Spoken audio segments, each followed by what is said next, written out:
away. Post Office notes the proposals put forward by others for alternative governance structures, including an oversight committee, as proposed by the NFSP. It also notes the view of the governance experts that responsibility and accountability should rest with the board. Post Office considers that, at least to some extent, the NFSP's proposals for an oversight committee will be addressed by the proposal for a Postmaster Consultative Council, which will work together with Post Office on the implementation of proposals arising from the strategic review. 6, through the strategic review, the new team at Post Office has put forward a proposal to government for the future of the Post Office, which will enable it better to serve the interests of postmasters and thereby the public that they serve. Post Office has been pressing for a review of government's policy as sole shareholder in respect of Post Office for some years. Post Office has been loss-making since its separation from RMG in 2012, and in the face of significant commercial and structural challenges, those losses are expected to worsen in the future. The government has nonetheless long held the view that Post Office should be financially self-sustaining and not rely on government subsidy. Post Office is looking forward to receiving greater clarity from ministers as to how that could or should be achieved and the policy objectives that would underpin it. Post Office considers that the changes that it seeks to make as part of implementing its strategic review will be far-reaching and to the benefit of postmasters first and foremost, but also to the long-term future of Post Office as a whole and the communities that are served by Post Office.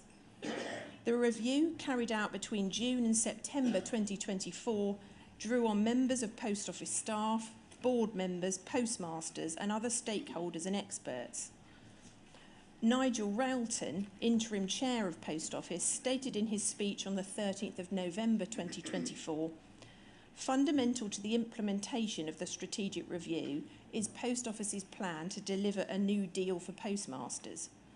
This will significantly increase the total annual income of postmasters through a vastly improved share of revenues and strengthen their role in the direction of the organisation. The implementation of the strategic review will be informed by strong postmaster engagement through the establishment of a new consultative council and a postmaster panel. The strategic review is also aimed at refocusing the Post Office's operations so that there is a streamlined central organisation which serves the interests of postmasters so that they may serve their communities via sustainable businesses."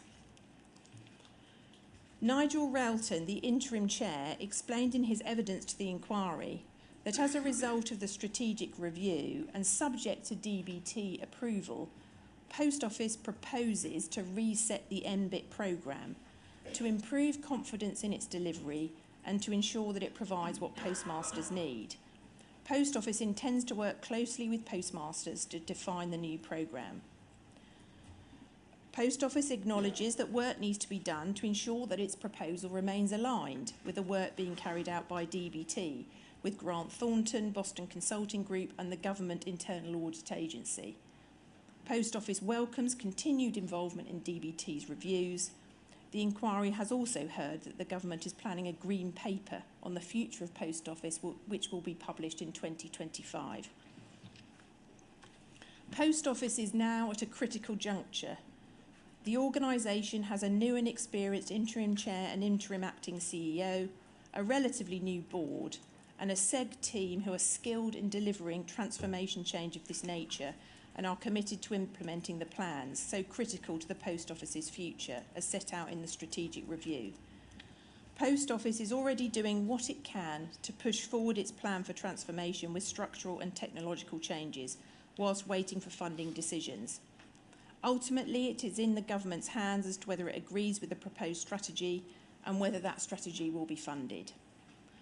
Post Office considers that its plan to transform the Post Office offers the best opportunity for the organisation to flourish and benefit those whom it serves, namely postmasters and the public. Post Office recognises that until all postmasters receive full and fair redress, there is no prospect of them achieving closure in respect of these terrible events. Post Office remains fully committed to playing its part in ensuring that postmasters receive full and fair redress as quickly as possible. It has been the long-held view of Post Office that the compensation scheme should be run independently of Post Office because the perpetrator of injustice should not administer the assessment of redress. It is also Post Office's view that legal advice should be offered when the £75,000 fixed sum is offered to postmasters. Simon Recaldin has informed DBT of his view that there should be consideration of extending the schemes to family members, and Post Office welcomes DBT's consideration of this. Post Office notes that DBT has provided an update on financial redress in its written submissions. Post Office regularly updates the HSS and the OCS web pages with the current figures. Post Office would be happy to provide further written updates to the inquiry as to the progress of the redress schemes, if that would assist the inquiry. Furthermore, if the inquiry would be assisted by receiving written updates or further information from Post Office on other matters, then Post Office will of course provide such information as may be requested. Post Office would like to extend its thanks to postmasters who have given evidence or engaged with this inquiry as core participants, or by responding to the YouGov survey. Post Office wishes to thank the Chair, Ms Eliasson Norris, Mr Page, and the Inquiry Counsel and Solicitor teams for their thorough investigation and examination of the evidence. Post Office will reflect carefully on the findings in the forthcoming inquiry report and will take the inquiry's recommendations extremely seriously. Post Office must end this closing statement as it began, with an apology. Post Office repeats its sincerest apology to all who have been affected by its actions and reiterates its determination to continue with the process of learning the lessons from this inquiry. Post Office remains firmly committed to ensuring that nothing like this could ever happen again, but acknowledges that it will rightly be judged in the months and years to come by what it does, not by what it says it is going to do. Thank you, Ms Greene. Ms Leake, it's a matter for you. If you're going to take, sorry, I'm addressing Ms Leake now. If you're going to take a full hour or thereabouts, then I think we'll probably take a break now rather than ask you to break somewhere in the middle. I guess you'd prefer that, yeah? I would, sir. Yeah, right. So we'll take a break now. Thank you. And what's the time now? So we'll break till 10:15 and then we'll hear from Ms Leake.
on the 17th of May and the 18th of June 2012.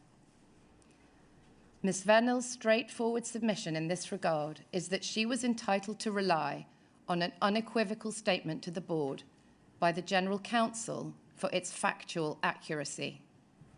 Ms. Crichton had said at the board meeting in January 2012, "The business has also won every criminal prosecution in which it has used evidence based on the Horizon system's integrity." Ms. Vennells had no reason to question this. This information was then transposed directly into what Ms. Vennells said to James Arbuthnot on the 18th of June 2012. "Every case taken to prosecution has found in favour of the Post Office." Ms. Vennells now knows and accepts that that was false. She still does not understand why Ms. Crichton failed to give her accurate information, but would not have considered that she needed to verify what she was being told by her General Counsel. As for the conduct of the second site review, between mid-2012 and July 2013, Second Sight and Poll investigated the cases referred to Second Sight by MPs and the JFSA. Ms. Vennells was not involved in the investigation. It required subject matter expertise. Post Office established a working group to consider the evidence presented by Second Sight and to formulate Poll's response. Its membership drew together knowledge and expertise in IT, accounting, security, and network operations. In addition, a group of managers, including Mr. Baker, an IT specialist, and Ms. Vanden Bogert, a senior network manager, were tasked with liaising directly with Second Sight. Ms. Vennells did not attend meetings of the working group. She had no role in directing or deciding what information Post Office would provide to Second Sight, and she was not involved in or consulted about Post Office's substantive responses to the cases. These were operational matters which required the specialist know-how of the teams dealing with Second Sight. The evidence shows that Ms. Vennells received oral and written updates, mainly from Ms. Lyons and Ms. Crichton, to report on the progress of the review and to prepare her for meetings with stakeholders. Sir, one matter on which Ms. Vennells did need visibility was whether Second Sight or the Post Office teams engaged in the project had identified problems with the Horizon IT system. The information she received during the review was that neither Second Sight nor Post Office had identified any system-wide problems with the IT system, being briefed in those terms in an email from Ms. Crichton on the 19th of March 2013, and for the call with Lord Arbuthnot on the 23rd of May 2013. The key message in that briefing being, "We are concerned that the investigation is overrunning, that the findings will not be definitive, and there will be no satisfactory outcome to the Horizon question." The message at 2.6 was, "The investigation has been running for a year, and to date no evidence of systemic failures has been found." And at 5.3, Post Office is not saying Horizon is free from defects. Systems of this nature occasionally encounter problems. We are confident, though, that no sub-postmaster has been wrongly convicted or suspended due to Horizon defects. In addition, she was briefed for the board call on the 1st of July 2013 as follows. Notes for board update on Second Sight investigation. She was told, Second Sight due to present initial findings at a meeting with James Arbuthnot, MPs and JFSA next Monday. Report will focus on 4 best cases in detail, following an initial review of nearly 50 cases overall. Key point to emphasise is that we understand Second Sight have not identified any systemic issues with Horizon itself. However, the report still presents significant reputational risks for Post Office. SS nervous about perceptions of a whitewash, and so may draw attention to 2 points. The 2 points being A, issues with Post Office's wider support, and B, the fact that we have disclosed 2 previous anomalies with the Horizon system, which they may suggest means we cannot be confident that there are not more widespread problems with this system. And so this is what Ms. Venables is told specifically about this point. This is a red herring, she is told.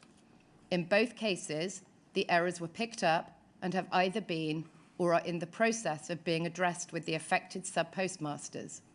A comprehensive audit has been performed to check that there weren't further cases we weren't aware of, and new procedures are being put in place to ensure such anomalies are spotted at an early stage in the future. What was she to take from this? It was a red herring. The bugs had been dealt with. There's been an audit to check whether there were other cases Pol wasn't aware of. So she is also then told, we also have other concerns around Second Sight's handling of the investigation. They haven't yet reviewed all the evidence we have given them, and hence may not be in a position to set out definitive conclusions on all 4 cases. She's also told it appears that they are not focusing on empirical evidence in the way we would expect forensic accountants to. So on the back of that last briefing note, Ms. Venables briefed the board on the 1st of July 2013. Ms. Venables shared with the board no more and no less than she herself knew about the likely contents of the Second Sight interim report as of 1st of July 2013. It was correct, based on what Ms. Venables had been told, that the investigation to date had found no systemic issues. Ms. Venables, in briefing the board, noted, quote, Horizon, like any large computer system, would occasionally have anomalies, and 2 were known of over recent years. Ms. Venables described these anomalies, which she now recognizes should have been called bugs, at the same time as stating that there were no systemic issues. That understanding of the belief of her colleagues and the findings of Second Sight was based directly on information she had been given by the working group. 2 days later, a briefing note on the Second Sight interim report was sent to Ms. Venables by Chief of Staff Martin Edwards, with input from Susan Crichton, Alwyn Lyons, and others. Ms. Perkins was copied in. This was produced before Second Sight had begun to circulate drafts of the Second Sight interim report, and was therefore based on the work that Post Office had carried out during the review and what they had been told by Second Sight. This repeated that Post Office believed that Second Sight had not found evidence of systemic problems within the Horizon IT system. The interim report at paragraph 8.2a clearly stated, we have found no evidence of system-wide systemic problems with the Horizon software. Second Sight were not required to include this conclusion in their interim report. They chose to include it, and a person reading the interim report was entitled to assume that it represented Second Sight's full professional opinion on that issue. A reasonable reader of the interim report as a whole would not have understood that the conclusion in 8.2a was based solely on the 4 spot reviews, as opposed to the totality of the investigatory work carried out by Second Sight, which they described in section 2 of the interim report. Further, the written briefing prepared for Ms. Venables stated that Post Office understood that Second Sight had not identified any systemic issues in the 4 spot reviews to be attached to the Second Sight interim report, nor in the other 6 spot reviews sent to Post Office, nor otherwise during its investigation. In short, Ms. Venables was told both by Second Sight and Pol's internal team of specialists that no systemic issues had been found during the investigation. Ms. Venables submits that she was entitled to rely on what she was told. So turning to Ms. Venables' understanding of the bugs that she was made aware of in 2013, Ms. Venables was not an IT specialist, and as I've said, she relied on Pol's IT specialists for information about the bugs and their implications for the reliability of the system. 2 IT specialists reported to Ms. Venables at the relevant time. Miss Sewell and Mr. Baker. Ms. Venables said that she relied on and was reassured by what she was told about the bugs. She submits that she relied on the Post Office IT team through Mr. Baker and Ms. Sewell in four main respects. First, to obtain and inform her of facts in relation to the bugs. Second, to provide their opinion on the significance of the bugs to the reliability of the Horizon IT system. Third, to inform her of any other bugs or defects which they were aware had impacted subpostmasters. And fourth, to inform her if, in their opinion, Post Office should carry out further investigations into whether there were or could be other problems. As to these four issues, Ms. Venables was told that the bugs had been detected by Post Office Limited processes, that the underlying technical problems had been diagnosed and fixed, that Post Office had been transparent with the affected subpostmasters, and that no subpostmaster had been left out of pocket. Ms. Venables was told that the bugs were normal occurrences in a system the size of Horizon and did not indicate other or wider problems. What was important was how Post Office had dealt with the bugs. The 3rd of July 2013 briefing note to Ms. Venables on the interim report gave the impression that the two bugs in HNGX and the Falkirk bug were the only bugs which impacted subpostmaster accounts of which Post Office was aware. It dealt with the two bugs in Horizon Online and introduced the Falkirk bug by stating, "We are also aware of a further anomaly in Horizon." Post Office IT did not recommend a further investigation of possible defects in the system. Similarly unambiguous information was given to Ms. Venables by Ms. Sewell in July 2013 in respect of Michael Rudkin's assertion that he had met an individual in the basement at Fujitsu who demonstrated an ability to pass transactions directly into the Horizon system, and in doing so alter in real time or overnight the record holdings of foreign currency in Post Office branch offices. Ms. Sewell said this to Ms. Venables in an email on the 7th of July, quote, "Rudkin, we and Fujitsu have provided evidence to Second Sight that there was only testing systems in the basement in 2008. The equipment, brackets, hardware, and the testing system were located in the basement. This has been a constant challenge with Second Sight, as they contest that Rudkin has signed an affidavit, and therefore there is a conflict of evidence. There appears to be a lack of willingness to accept the detail we have provided. We have also had the tester, who Rudkin believes took him to the basement, complete a witness statement. He has confirmed that there was only a testing system in the basement. This has been a constant challenge with Second Sight, and I'm not sure how this will get resolved." The message that was communicated to Ms. Venables in the contemporaneous documents was that Mr. Rudkin's allegations had been investigated and that Post Office was satisfied that they had no substance. Sir, turning to advice on prosecutions. Ms. Venables stated in a letter to the Bays Select Committee on the 24th of June 2020 that she had discussed prosecutions with Ms. Crichton shortly after she became CEO. She was told that Pol approached prosecutions with the same rigour as the CPS, applying the Police and Criminal Evidence Act 1984 and the Code for Crown Prosecutors.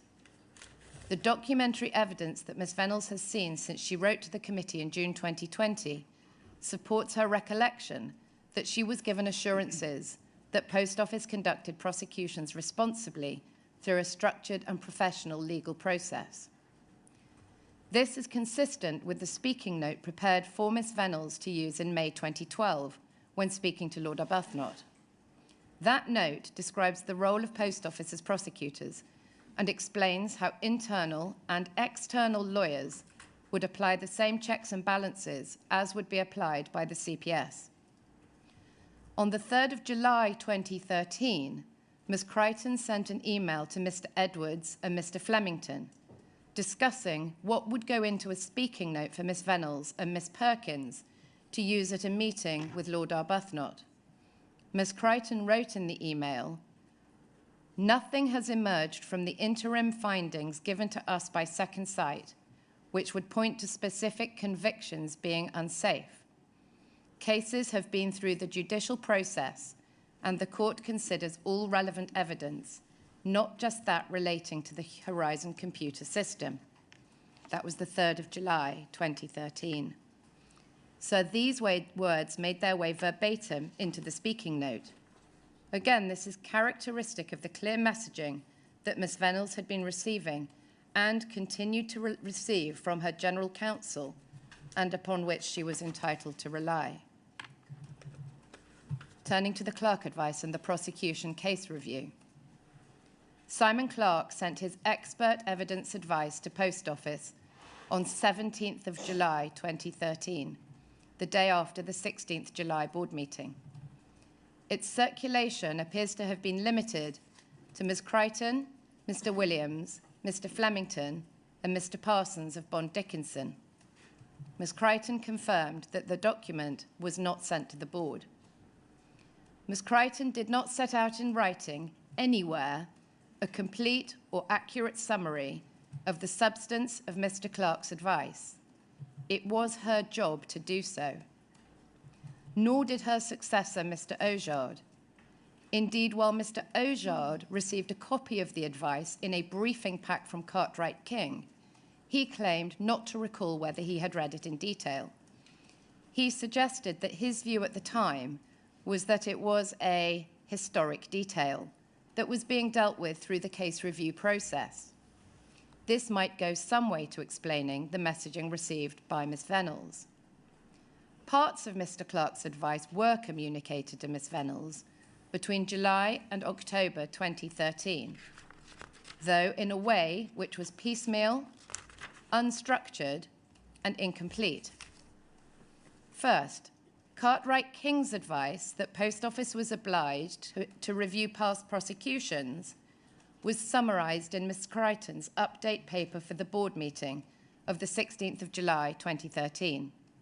Second, this paper did not mention Mr. Jenkins, nor the fact that Cartwright King had advised Post Office that it was obliged to disclose the 2 bugs in HNGX and the Helen Rose report. Third, it also did not mention that Mr. Jenkins and Post Office had breached their duties as an expert witness and prosecutor, respectively. The reason for this admission is that, as he said in his evidence, Mr. Clarke did not reach a conclusion that Mr. Jenkins and Post Office had breached their duties until shortly before he completed the Clarke expert evidence advice. As I mentioned, that was not sent to Post Office until the 17th of July, after the July board meeting. Fourth, Ms. Venables says that she was never told about Mr. Jenkins and Post Office's breaches of duty. She was also never told about the disclosure issues relating to the Helen Rose report.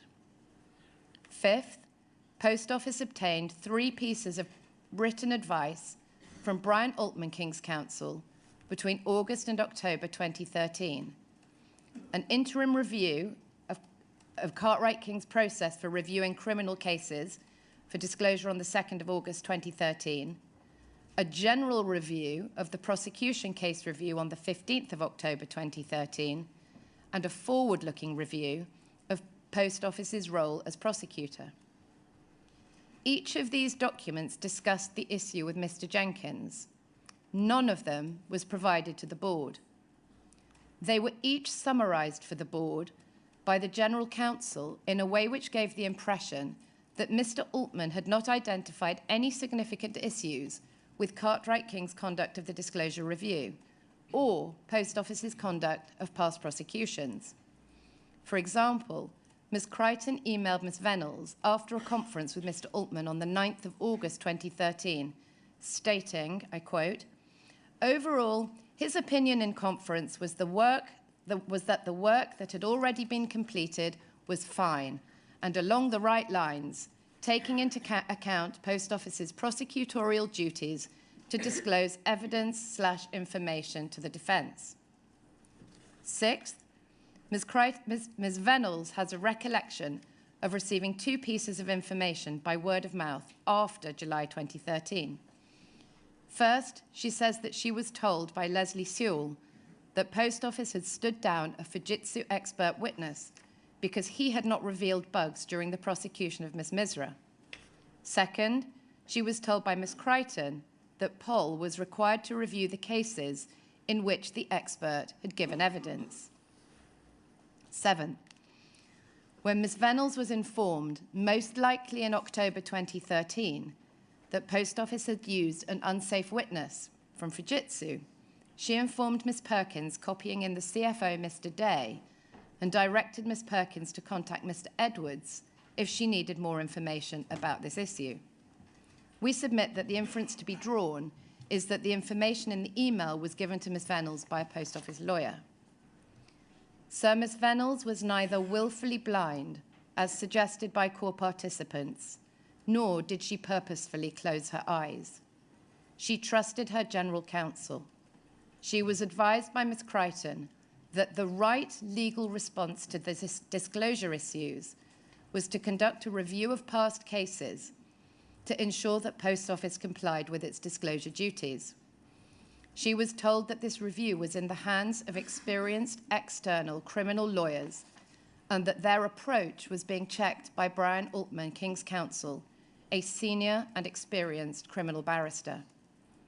She was also advised that Mr. Altman agreed with the approach of the external lawyers and had not found any fault in their work. So Ms. Venables made no attempt to influence or direct that process, save that she asked why the review should not extend further back in time to look at more cases. It was entirely for the lawyers to determine the steps that Post Office needed to take to comply with its legal duties, including what materials should be disclosed and to whom. Ms. Venables was given the impression by successive GCs that the case review exercise was being carried out competently and professionally, and fundamentally that the exercise was what Post Office should be doing as a matter of law to address the disclosure issues. As a non-lawyer, Ms. Venables could not be expected to have understood the significance of an unsafe witness and was entitled to rely on her general counsel, Cartwright King, and Brian Altman, King's Counsel, to ensure that Post Office was responding in an appropriate manner. Ms. Venables was not responsible for Post Office's failure to give disclosure of the fact that Mr. Jenkins had withheld information about his knowledge of bugs in Horizon in his expert evidence. Mr. Altman, King's Counsel, stated in his evidence that it did not occur to him at the time that this fact should have been considered for disclosure and disclosed in appropriate cases, although he accepted with hindsight that it should have done. The evidence before the inquiry has shown that this was not the only misjudgment or mistake made by the lawyers. First, Mr. Altman, King's Counsel, did not consider the procedure by which Mr. Jenkins had been instructed as an expert witness, because no one at Post Office told him that Mr. Jenkins had not been properly instructed. He stated, however, that looking back, this was something that he should have queried. Mr. Altman agreed that if he had been informed that Mr. Jenkins may not have been properly instructed or properly informed about his duties as an expert witness, this may have led to inquiries into broader failings by Cartwright King as prosecuting lawyers, and whether Cartwright King had a conflict of interest in advising Post Office on past prosecutions in which they had acted as prosecuting lawyers.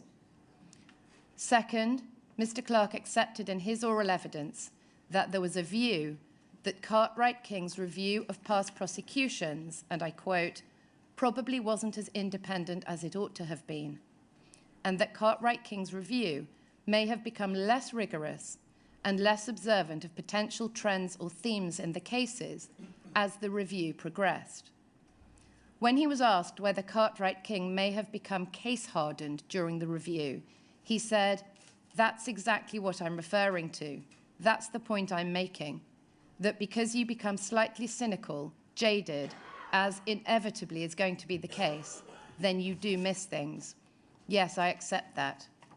And third, Mr. Clark accepted that he was wrong not to have recommended disclosure following his review of Miss Misra's case. Ms. Venables was not to know any of this. As Mr. Maloney, King's Counsel, said yesterday, regulated legal professionals might be expected to provide requisite independence. Ms. Perkins made the point in her evidence that the summaries of the external legal advice presented to the board were inadequate. They failed to alert the board to, amongst other matters, 1, the conclusions of the Clark expert evidence advice, 2, the existence and significance of the Helen Rose report, 3, Mr. Altman's view in his October 2013 general advice that Mr. Jenkins was tainted and that his future role as a witness was untenable, 4, the statement in Mr. Altman's general advice that he was left unclear about whether Poll had challenged Mr. Jenkins about his non-disclosures, 5, Mr. Altman's criticisms of the disorder of Poll's prosecution policies and past prosecutions, and 6, the possibility that Cartwright King were conflicted due to their role in past prosecutions, including those in which Mr. Jenkins had given evidence. Ms. Venables and the board at this time assumed, and were entitled to assume, that the General Counsel were complying with their core responsibilities to alert the board to legal risks and to provide accurate and complete summaries of external legal advice. That was their role. Ms. Perkins shared that belief. That is the only way to understand her evidence that the omissions from the summaries were shocking and extraordinary. When, therefore, Mr. Ojard presented his papers to the Audit and Risk Committee at the meeting in November 2013, and subsequently in writing in February 2014, setting out the options for Post Office's future prosecutions policy, he was doing so with the ARC proceeding on materially incomplete information. And he knew, or ought to have known, that this was the case, since it was he and his predecessor who had failed to provide the ARC with that information. There was no suggestion, for example, in Mr. Ojard's paper that Post Office should discontinue prosecutions because of there being any reason to suspect that its past conduct of prosecutions had been inadequate or inappropriate. The starting point of Mr. Ojard's analysis was that Mr. Altman had not identified anything during his review of Poll's prosecutorial role to suggest that Poll's approach to prosecutions had been anything other than well-organized, structured, and efficient. That was not an accurate summary of what Mr. Altman had said, nor did it sit happily with Mr. Clark's expert evidence advice or the Helen Rose report. The Post Office Board was entitled to assume that he was competent and that he would provide accurate summaries of the advice being provided to Post Office. So throughout her role as CEO, Ms. Venables and the board made use of highly reputable external advisors, including Deloitte, Linklaters, Bond Dickinson, Cartwright King, and leading counsel. As a non-lawyer, Ms. Venables did not seek to reach her own conclusions on legal advice, but preferred, as she ought to do, to take advice from experts. That can be seen, for example, in Ms. Venables speaking directly with David Cavender, King's Counsel, about the tone of Post Office's case ahead of the Common Issues trial, and subsequently ensuring that the board was briefed on the proceedings by the external legal team the week before proceedings commenced. Matters such as the tone of Poll's voice were matters on which Ms. Venables, as a non-lawyer, could properly involve herself in the detail of decisions being taken. In contrast, a CEO could and should not be expected to add value in relation to questions of law on which, quite properly, the General Counsel took the lead, with Ms. Venables and the board receiving appropriate briefings. As for the mediation scheme, this process for seeking resolution of cases was recommended by Ms. Crichton following discussions with Bond Dickinson. On the 19th of July 2013, Bond Dickinson prepared a mediation proposal paper which contained, under the heading Workflow, what is clearly an outline of what became the mediation scheme. The statement that there were no grounds for a blanket compensation scheme appears to have come from advice set out in the Bond Dickinson mediation proposal paper. That, at present, there is insufficient evidence to justify a blanket compensation scheme for subpostmasters. Each case needs to be considered on its individual merits. As the mediation scheme continued, Ms. Venables received assurance that the investigation of the cases had not revealed any faults with Horizon through a paper prepared by Chris Ojard on the 17th of September 2014 to update the board on the progress of the mediation scheme, and in briefing notes prepared by Mr. Bork in October 2014 and November 2014. Ms. Venables was also led to understand that the cases in the mediation scheme had been reviewed by external criminal lawyers who had concluded that there was no evidence of unsafe convictions within the mediation scheme caseload. Again, Ms. Venables submits that she was entitled to rely on statements made by the General Counsel and Mr. Bork, a qualified solicitor, for their accuracy. She was also entitled to believe, and did believe, that these statements were an honest and professional view based on the evidence reviewed by Post Office. Ms. Venables was aware that Bond Dickinson had been engaged by Post Office as its primary legal advisor in relation to the review, and that Post Office's investigation work included reviewing transaction data sourced from Fujitsu. At the time, Ms. Venables had no basis to second-guess what she was told about Post Office's view of the outcome of the investigation. Even contemporaneously, there is evidence in the documents that the Post Office senior team and its lawyers recognized that on occasion, Ms. Venables had not been given correct or incomplete information. When Ms. Venables gave evidence to the Bayes Select Committee on the 3rd of February 2015, she was not aware that Second Sight had requested access to Post Office prosecution files. 2 days later, she wrote to Mr. Richardson of Bond Dickinson on the 5th of February 2015, stating, "It was tough, but I felt that other than the issue of withholding prosecution files, which caught us completely by surprise, we did as you said." Further, an email from Ms. Crowe to Mr. Cameron, Mr. Davis, Ms. MacLeod, and Mr. Ojard on the 27th of February, which was copied to Ms. Venables, states that, quotes, "A clear, major breakdown in communications between legal and the CEO surfaced at the Select Committee on access to legal files." So Ms. Venables played no material role in decisions regarding disclosure or statements of factual witnesses and experts in the GLO proceedings.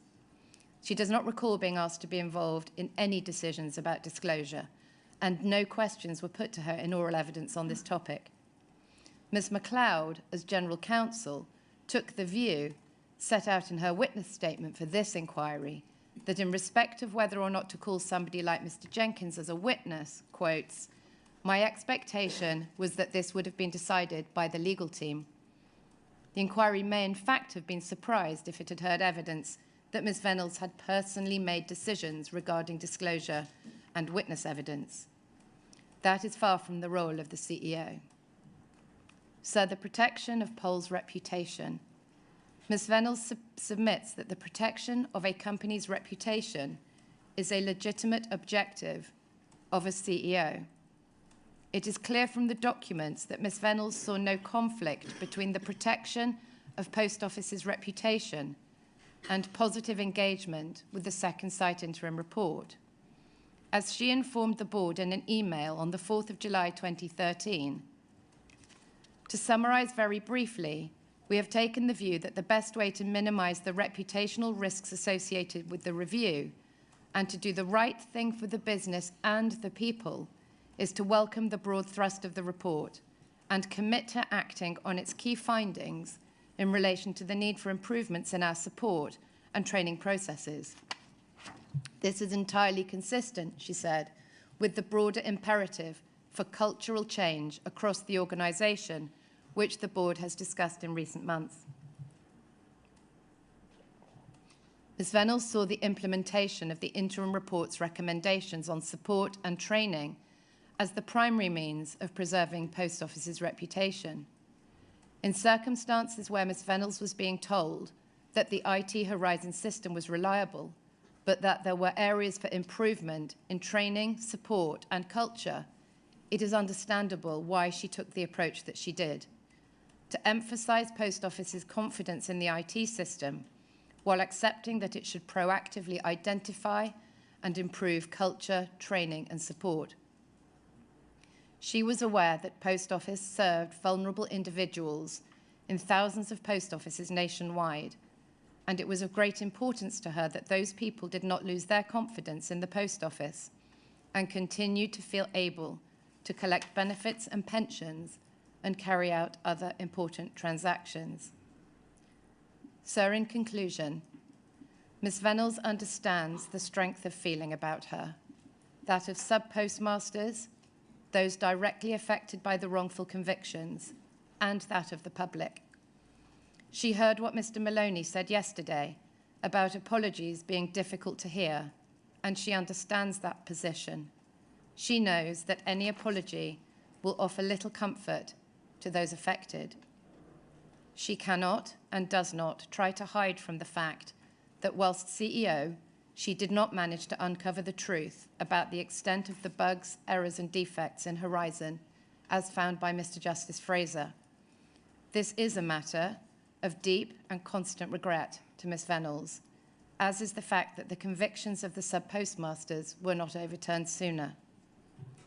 So Ms. Reynolds simply did not receive the information which she ought to have been given by her senior team, whom she trusted and to whom she delegated responsible roles.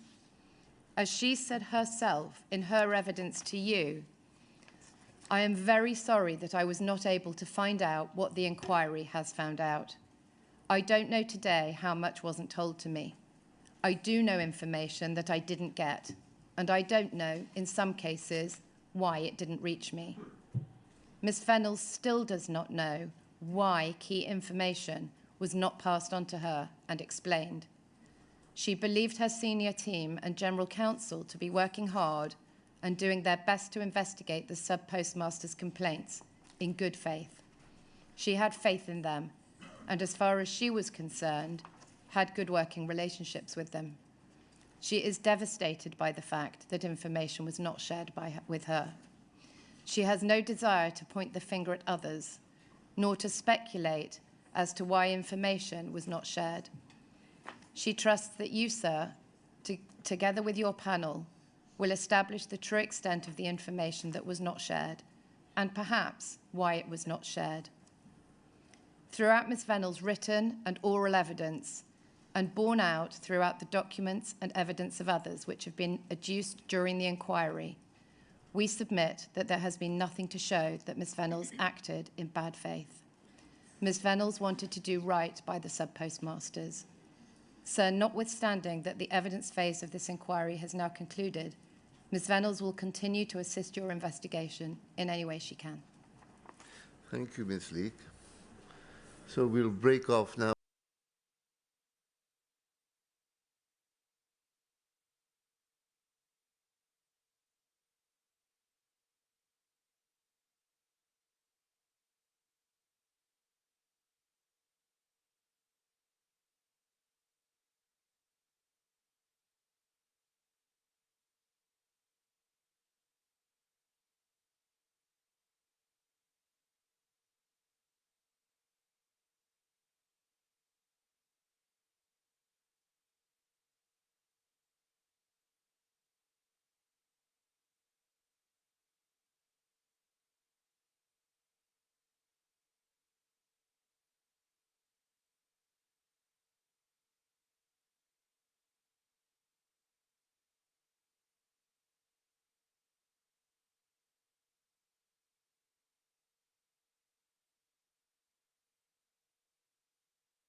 potential for bugs, errors and defects necessitated that processes governing the identification, communication, escalation and resolution of bugs, errors and defects were put in place at the start and remain in place between Post Office and Fujitsu.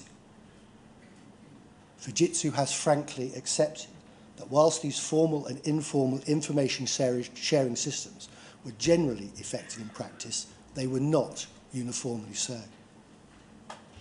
The evidence heard over the course of the inquiry nonetheless compels the conclusion that, in general, Fujitsu routinely and continually shared information concerning the existence of the impact of bugs, errors and defects with Post Office. It therefore follows the contemporaneous knowledge of bugs, errors and defects within Post Office went well beyond acknowledgement of the mere theoretical possibility of bugs, errors and defects. Post Office has been aware for at least 25 years of the potential for and existence of bugs, errors and defects in the Horizon IT system, as well as the potential for those which are unknown and unresolved to exist. Post Office was also aware in 1999 of the potential for bugs, errors and defects to impact upon the integrity of branch accounts. By way of illustration, in the annex to Fujitsu's final written closing submissions in this inquiry, Fujitsu has identified at least 70 individuals within Post Office and Royal Mail in relation to whom the inquiry has received unequivocal evidence of their knowledge of bugs, errors and defects. This includes members of the Post Office board, senior executives, in-house lawyers, as well as individuals working in Post Office's security and investigations teams. That knowledge spans the entirety of the period being examined by the inquiry. The sheer number of Post Office and Royal Mail personnel who were aware of the existence of bugs, errors and defects is potentially relevant to the inquiry's work in another way.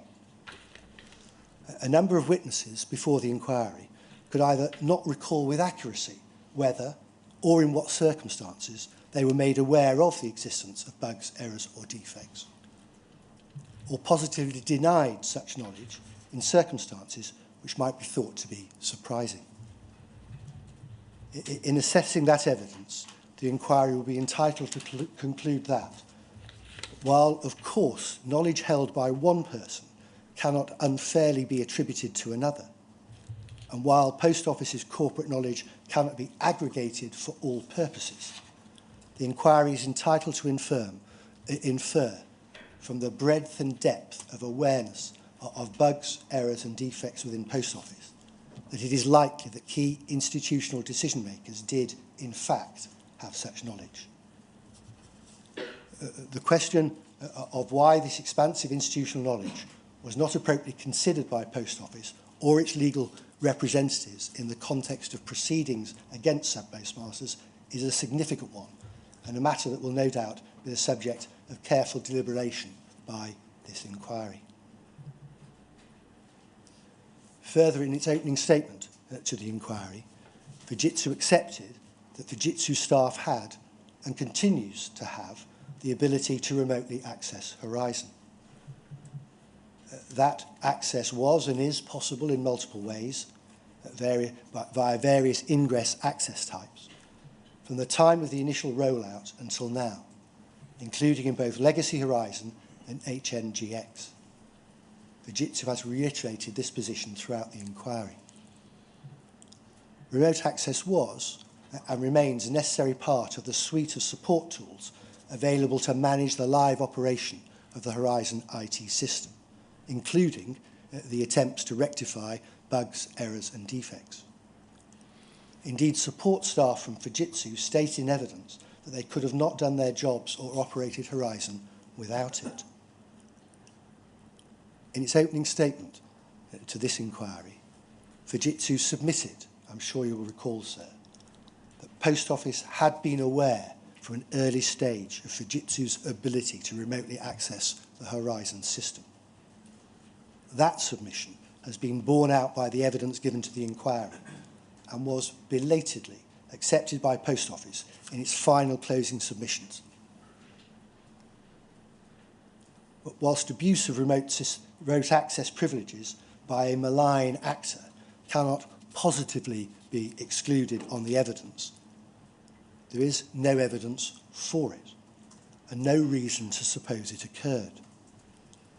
Most importantly, there's no evidence to support the suggestion that remote access privileges were used for any purpose other than to provide necessary technical support to Post Office branches. In other words, there's no evidence to support any suggestion of the malign use of remote access capabilities.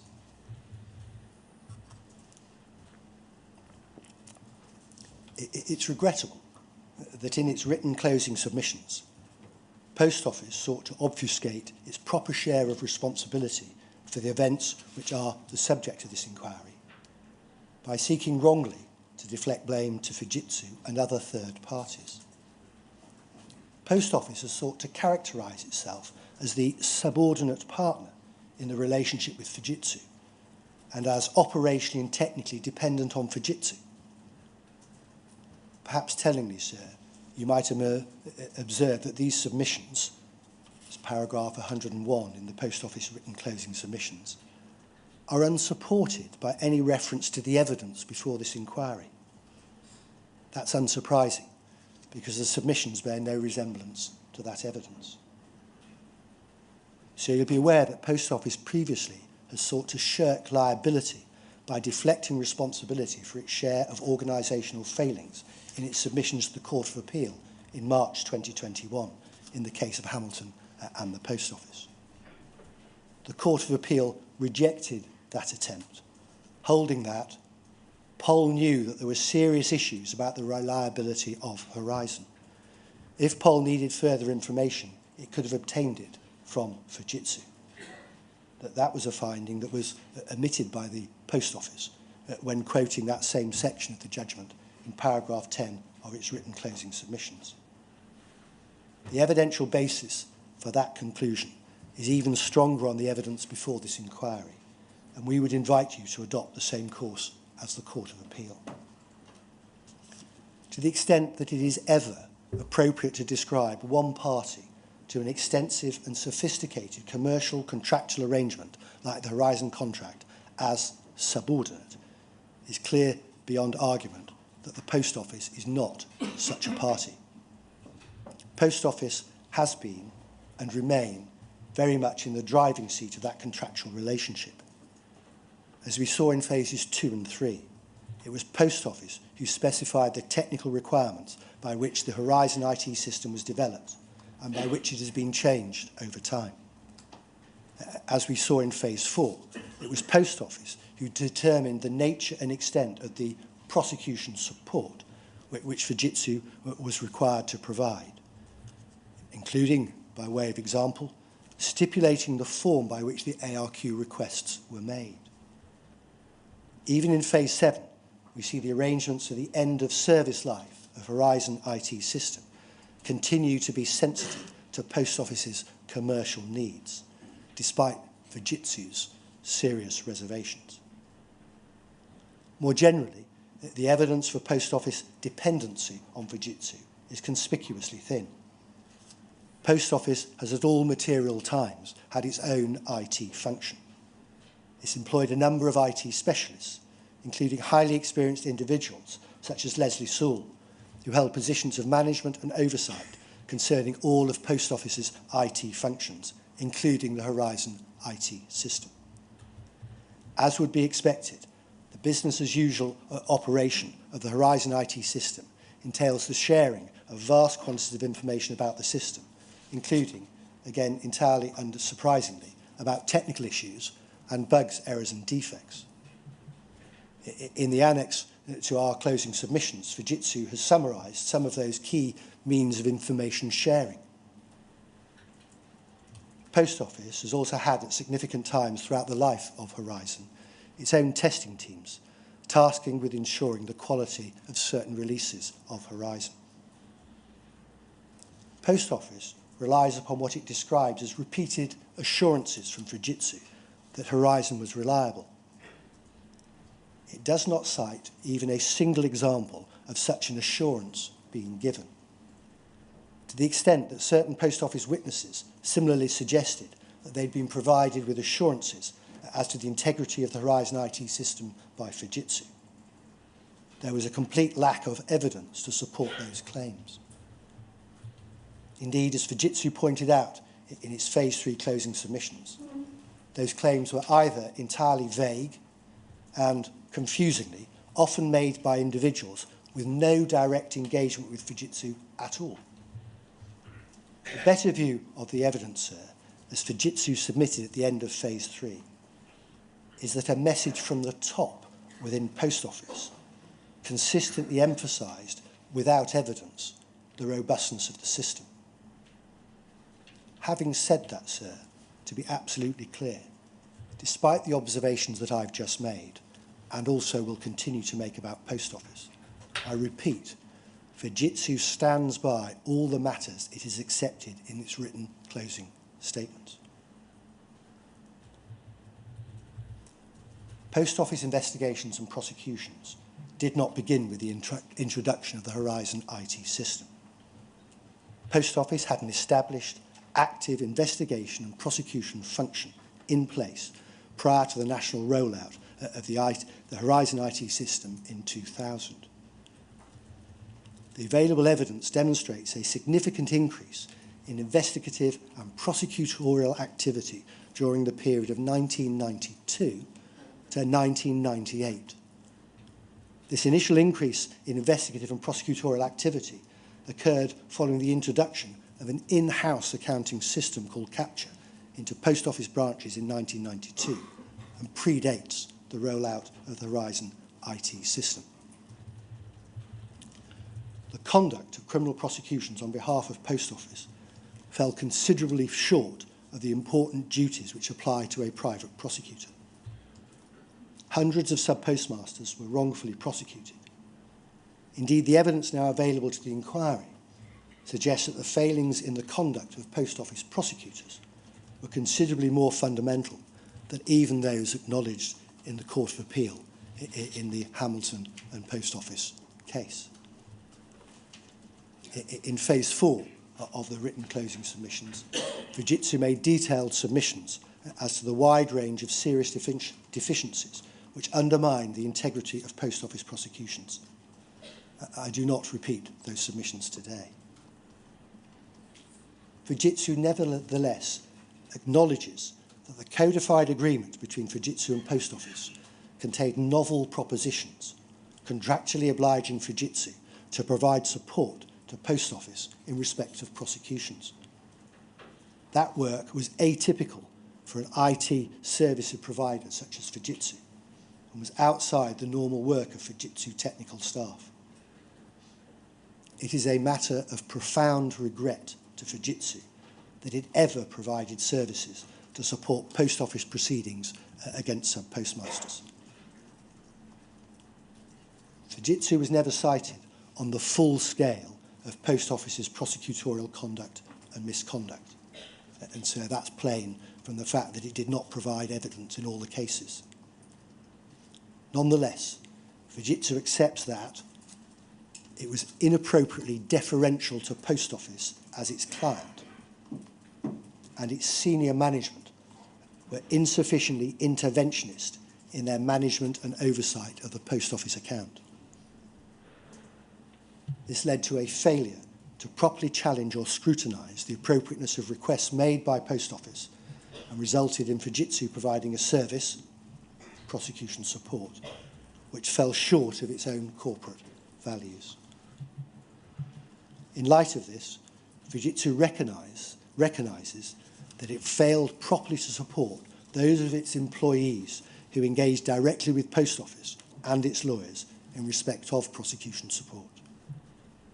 This is particularly so for those who engage in the provision of documentary and witness evidence in relation to Post Office prosecutions and civil actions, with technical employees often left to engage directly with Post Office internal and external lawyers, rather than having appropriate mechanisms by which to monitor and support those employees. In his written closing submissions, Gareth Jenkins notes particular failings of Fujitsu in its management and oversight of the prosecution support which he came to be required to provide. So I can make it clear that Fujitsu accepts those failings. In the course of Phase 7, the inquiry explored issues regarding ongoing and future criminal investigations and prosecutions involving Post Office. Post Office's renewed interest in criminal investigation and prosecutions appears to be driven by a perceived need within the Post Office for a deterrent and to recover apparent shortfalls. Despite the startling evidence heard during Phase 4 of the inquiry in relation to the conduct of Post Office investigators and lawyers in the context of proceedings against subpostmasters, as recently as July 2022, Post Office boasted in internal documents that its investigations unit, the first recognised investigations unit in the world, it claims, has an unblemished reputation. A significant focus of that evidence, and regrettably a source of some confusion in the Phase 7 evidence, was the nature of assistance, if any, which Fujitsu had provided or was willing to provide in support of such investigations. Moreover, Post Office's engagement with ongoing law enforcement investigations raises real questions as to the extent to which lessons have been learned regarding the matters which have been the subject of this inquiry. Fujitsu has set out the position in detail in its final written closings to ensure that that concern is fully aired. But in summary, it's as follows.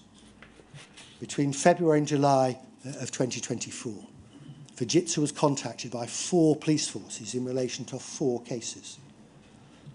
This apparent flurry of criminal investigations, each of which appeared to have been referred to the relevant police forces by Post Office, caused Paul Patterson and his colleagues at Fujitsu such concern that Mr. Patterson felt it necessary to escalate the matter to Nick Reed as the CEO of Post Office. Mr. Patterson was particularly aggrieved by some of the language used by Post Office staff in context of these criminal investigations, and the apparent inference by those members of staff in what appeared to be matters relevant to the police forces. Fujitsu does not know why it has not been contacted by the other police forces in connection with other investigations. It's been suggested by some core participants that this correspondence and Fujitsu's correspondence with some police forces may reflect tactical positioning for the purposes of the inquiry. So I can be completely clear on that front. Inevitably, Fujitsu's attitude to the use of data derived from the Horizon IT system in criminal investigations and prosecutions has been informed by the shocking evidence heard by this inquiry. Fujitsu is astute to ensure that it does not repeat the mistakes of the past, and to ensure that it does not lend its assistance to Post Office in repeating those mistakes. Moreover, far from that tactical positioning, Fujitsu's position regarding ongoing and future criminal prosecutions has remained consistent since its declared position on the 16th of June 2020 in its letter to the Bayes Select Committee that it will provide information to the police and other appropriate judicial authorities, but not to Post Office-led prosecutions. To reiterate, Fujitsu has offered and will continue to offer full cooperation to any police force conducting an investigation into potential criminal wrongdoing in connection with Post Office branches. Fujitsu will cooperate with police forces in the preparation of factual witness statements to address matters relevant to those criminal investigations. Fujitsu is, however, determined not to repeat mistakes of the past, which have been so starkly revealed by this inquiry. In this context, Fujitsu is acutely aware that it is not in a position to offer independent expert opinion from any employee regarding the operation of the Horizon IT system. Fujitsu is also aware of the need to make full and appropriate disclosure regarding its knowledge of bugs, errors and defects in the Horizon IT system, including the potential for unknown, undiscovered and unresolved bugs, errors and defects affecting the live system, particularly as it ages without further investment and the existence of remote access. In addition, Fujitsu is also mindful that a consistent theme of the evidence before the inquiry was the error in producing evidence for criminal proceedings from the Horizon IT system data, of focusing overly narrowly on whether there is a specific evidence of a bug or error or defect affecting a particular branch at a particular time, as compared to the potential for bugs, errors and defects, including the unknown ones, within the network more broadly, and is eager that police forces do not repeat the same error. In other words, by asking Fujitsu to provide evidence limited to a particular branch. Relatedly, Fujitsu has become concerned by some of the correspondence it's reviewed between the Post Office and the relevant police forces. In particular, the letter sent by Post Office to the Lancashire Constabulary on the 25th of April of this year, and then provided by the Lancashire Constabulary to Fujitsu some 3 months later, on the 24th of July 2024, is significant in a number of material respects. Fujitsu sets out the severe deficiencies of the content of that letter in its written closing submissions. However, in the context of the apparent resurrection of Post Office's criminal enforcement activity and the quick dismissal of Fujitsu's concern by both Mr. Reid and Owen Woodley, the content of that letter seemed to Fujitsu to be so egregious that Mr. Patterson decided to write to Post Office 2 days later to cease any further correspondence on the matter. There is no merit whatsoever in the suggestion, principally made by John Bartlett, that Fujitsu has been obstructive or uncooperative with police investigations. Fujitsu is surprised by that suggestion, which is plainly at odds with the evidence. Further, given the significant miscarriages of justice with which this inquiry is concerned, a cautious approach in these cases is both reasonable and appropriate. In its opening statement to the inquiry on the 4th of October of 2022, Post Office submitted that it embarked on an ambitious and accelerated large-scale effort to retire Horizon by 2025 and replace it with a new system. Over the course of Phase 7, the inquiry has received evidence concerning MBIT and the progress that has been made towards replacing the Horizon IT system. Increasingly, it's become clear that the MBIT programme has experienced prolonged delays and technical challenges. It's also become clear that Post Office is no closer to replacing the Horizon IT system than it was at the beginning of this inquiry when it made its opening statement. In the interim, and something of concern, insufficient investment has been made in the Horizon IT system. The Horizon IT system is on an end-of-service life IT infrastructure, and due to this status and its age, there's an increasing risk of the existing Horizon IT system infrastructure failing. That could inversely impact the delivery of services to the public. Since 2020, Fujitsu has consistently communicated its concerns to Post Office in relation to supporting end-of-life service infrastructure, and that it wishes to exit the Horizon contract. Sir, as I've said, the core of this inquiry are the sub-postmasters and their families who were so profoundly and tragically affected by the appalling miscarriages of justice. Fujitsu reiterates its sincere apology to the sub-postmasters, employees and their families. The inquiry has conducted a thorough and searching investigation. The work of the inquiry has revealed the technical, human and organisational failings which contributed to the suffering of sub-postmasters and their family.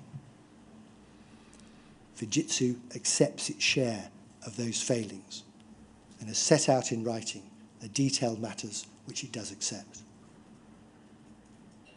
That said, the relative brevity of this oral closing and the shorter than some written closing should not be taken as an acquiescence to all the criticisms levelled at Fujitsu, particularly some of those I've touched on by the Post Office. As already I have submitted, prior to the commencement of this inquiry, the appalling miscarriages of justice that have now been laid bare by the evidence received by this inquiry were framed as resulting primarily or exclusively from IT issues.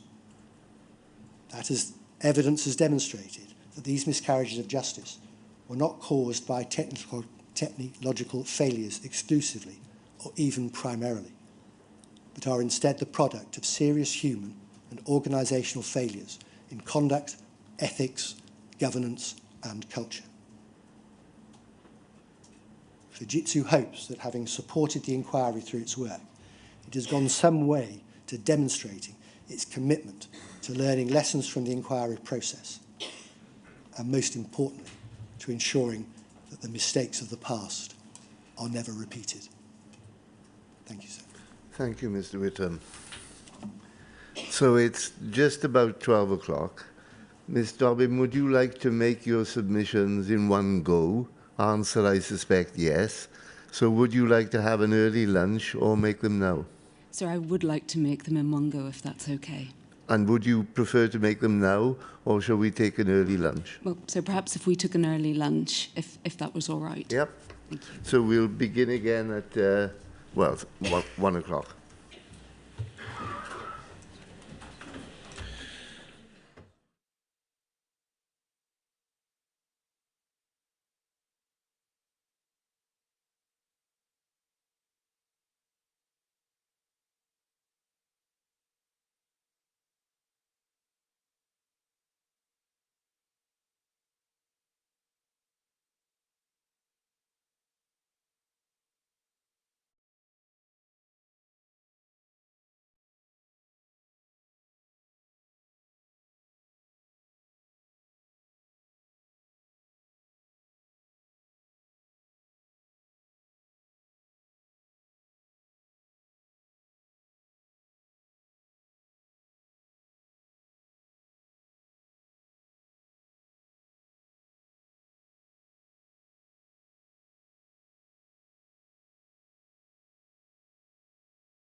Meant that Post Office did not disclose the full and accurate position regarding the reliability of Horizon.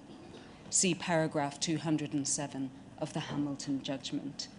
In other words, that the focus was squarely on Mr. Jenkins and his failures of disclosure as an expert witness. It was no less shocking to Mr. Jenkins, who retired in 2015, to have found himself the focus of so many criticisms and indeed singled out in the Horizon Issues judgment, and then to find himself blamed by Post Office before the Court of Appeal for a number of miscarriages of justice. These were criticisms made of him that he had no opportunity to address. He had no chance to explain to Mr. Justice Fraser, as then, that he was not correct in the way that he attributed to Mr. Jenkins blame for inaccuracies in the evidence of some witnesses. He wasn't able to explain that there had been a large number of people who had commented upon the witness statements. Mr. Jenkins wasn't able to explain the role that he had within that team. He wasn't able to explain that when it came to correcting the position about the use of remote access, that it was he, Mr. Jenkins, who did so, despite the fact that there were members of the SSC who were involved in the civil litigation. Mr. Jenkins wasn't able to explain where he had obtained the information about the Calendar Square bug from. He wasn't able to explain that its existence had been disclosed in Mrs. Misra's trial, contrary to the letter that Mr. Justice Fraser sent to the DPP. He wasn't able to explain the background to his communications with Miss Rose. There were many things that he was not able to explain to Mr. Justice Fraser, and which would have put a very different complexion on matters. These are the things that show him not to have been the ventriloquist that my learned friend, Mr. Henry King's counsel, accuses him of being, and which are set out in detail in his fourth witness statement. Mr. Jenkins had no opportunity to tell the Court of Appeal that he had not been instructed as an expert in post office cases and had provided information to Post Office that he was now being criticised for not having disclosed. He had no opportunity to tell the Court of Appeal that, in fact, Post Office knew a lot about the bugs, which it was accusing him of having not disclosed. There was no one in the Court of Appeal able to point out the hypocrisy and the inaccuracy of Post Office's position, that the issue was not that of the single expert who had failed in his duties of disclosure, but that Post Office as an organisation and individual investigators and lawyers had no concept of basic laws and ethics of prosecuting, that this incompetence extended to their use of Mr. Jenkins. Mr. Jenkins, in fact, had no idea until 2021 of the existence of the Clark advice. He had been misled in 2013 as to why Post Office no longer needed assistance. He had been asked by Post Office to assist in the civil litigation. No one saw fit to tell Mr. Jenkins why he wasn't being called as a witness. No one told him, the reason you're not being called as a witness, Mr. Jenkins, is that Post Office has blamed you in a series of cases for failing to disclose bugs. You will draw your own conclusions, sir, as to what that says about the lawyers involved. Mr. Jenkins didn't have the opportunity to speak to Mr. Clark about his advice. Mr. Jenkins didn't have the chance to tell Mr. Clark that his statement was a response to 4 questions that Mr. Singh had asked him to answer. He did not have the opportunity to tell Mr. Clark that he had not been instructed as an expert when he gave this statement. He wasn't able to explain that in cases in which that statement had been used, he had explained to lawyers what the ARQ data might show, and that lawyers from Cartwright King had said no to obtaining that data. So what this inquiry has established are 4 essential truths which neither Lord Justice Fraser nor the Court of Appeal were aware. First, the Post Office was well aware of the bugs and issues that it was accusing Mr. Jenkins or Fujitsu of not having disclosed. Second, that Mr. Jenkins was not instructed as an expert in a single case in which he gave evidence.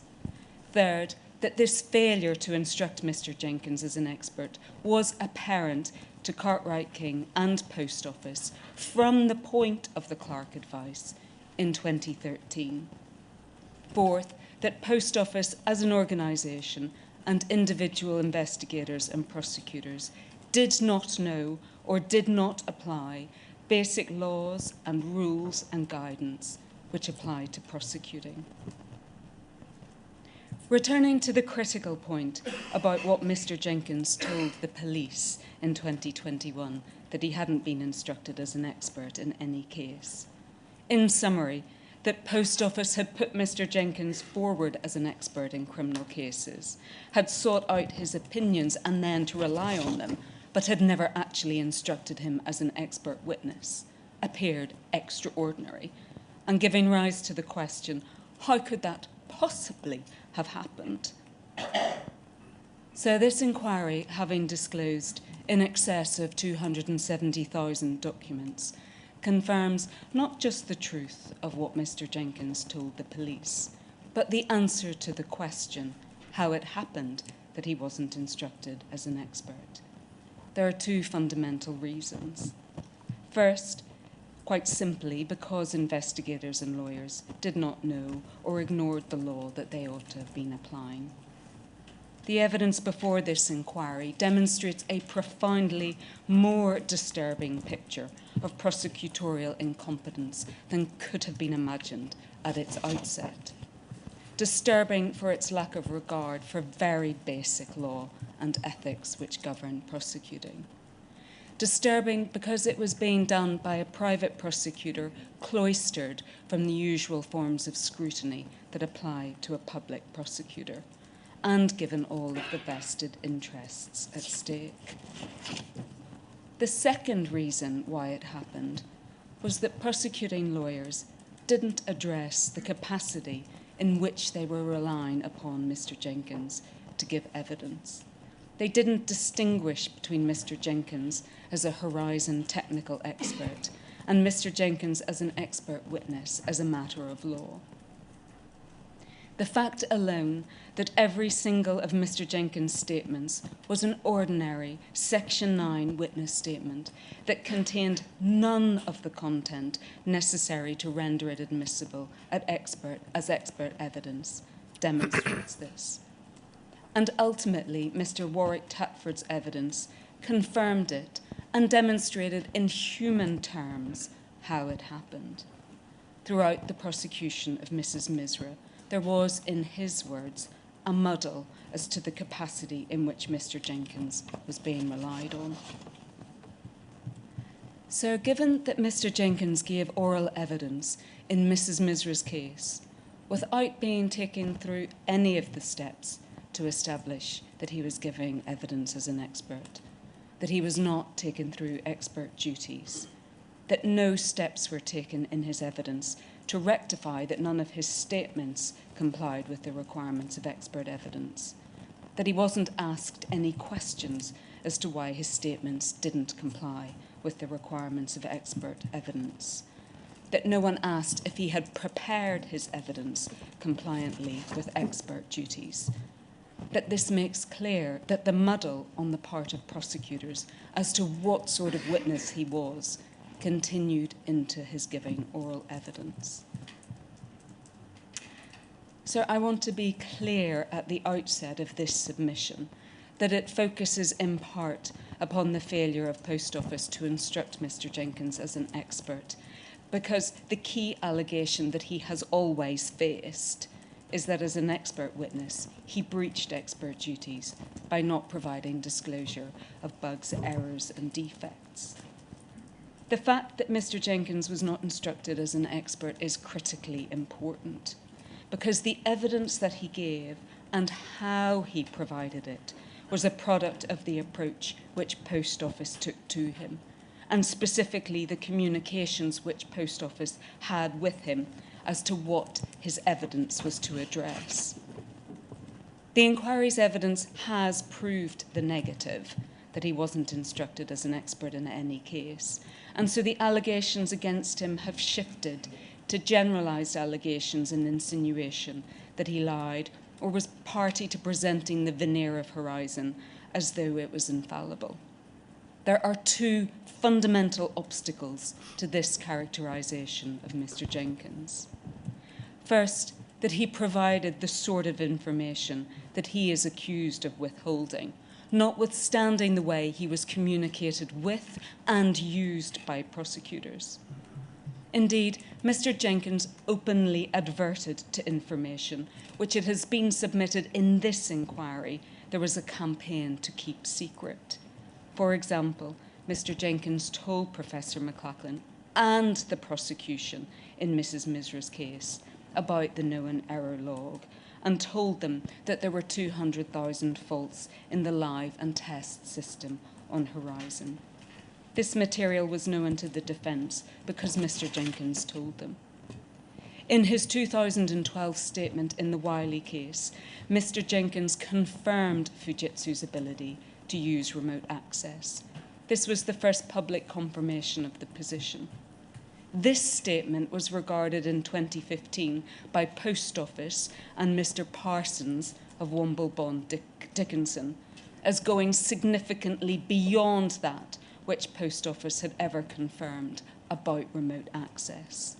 Mr. Parsons described that it would be a red rag to Second Sight. The second obstacle is that Mr. Jenkins never sought to convey Horizon as infallible. Rather, for example, he advocated an approach of obtaining the data for a given branch in order to see what may have happened. The assessment of Mr. Jenkins does not lie in generalisations. It lies in the reconstruction of how he was approached by Post Office lawyers, what evidence he was asked to provide, and how he responded. It lies in the assessment of the information he did provide to Post Office prosecutors and how they treated it, and why some of that information never came to be recorded on any disclosure schedule. Sir, he did not lie. He sought to answer the questions that Post Office lawyers asked him to address. He was demonstrably not part of any approach which sought to perpetuate Horizon as infallible. Sir, my learned friends yesterday focused on events after the Clark advice and the allegations of cover-up about it. There is a very obvious irony that it was Mr. Jenkins' openness with Second Sight and his provision of information about bugs to Second Sight that meant he became subject to allegations of non-disclosure. Mr. Henderson of Second Sight contemporaneously described Mr. Jenkins as having been straight as a die. When he was asked about this observation in his evidence, Mr. Henderson explained, "He wasn't being evasive. He was happy to help. He was answering my questions. He provided promptly with follow-up material that I requested.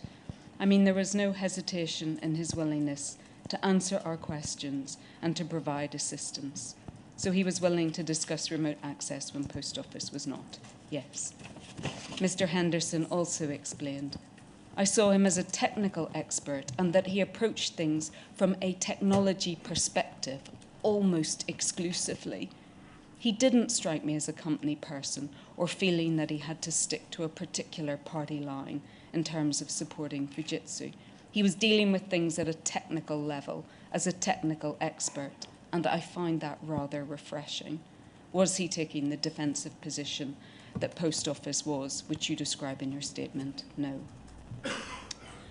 So these points are not just important to demonstrate that Mr. Jenkins had provided Post Office with information relevant to the operation of Horizon, but that there was clearly no design, no strategy on his part to withhold information.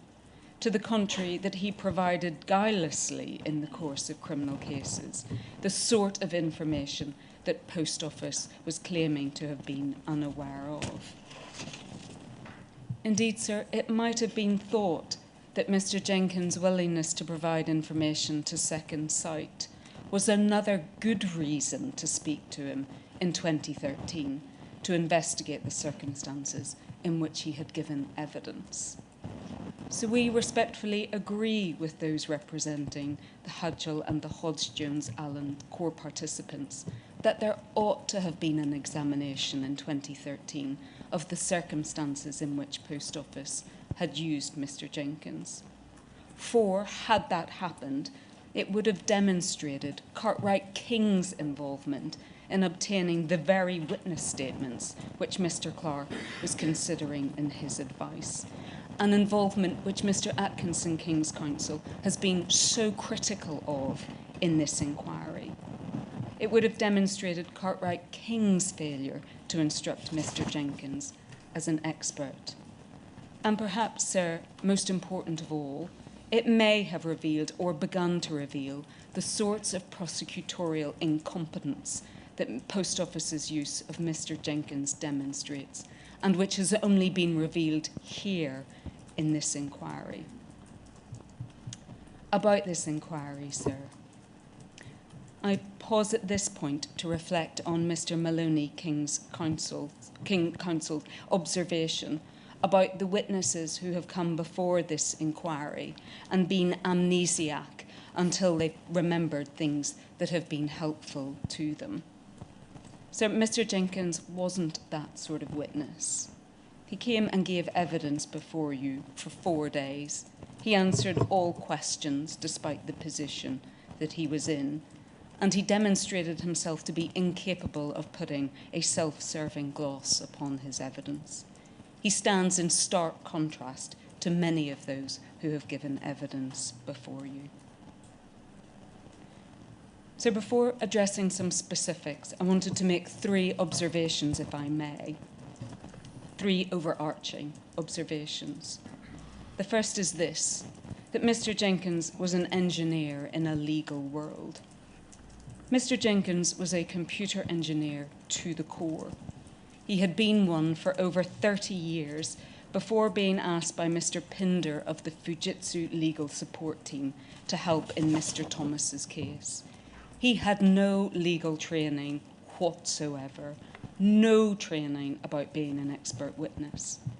He was involved in designing parts of Horizon, and as part of his role in fourth-line support, in identifying the root causes of problems which arose in Horizon.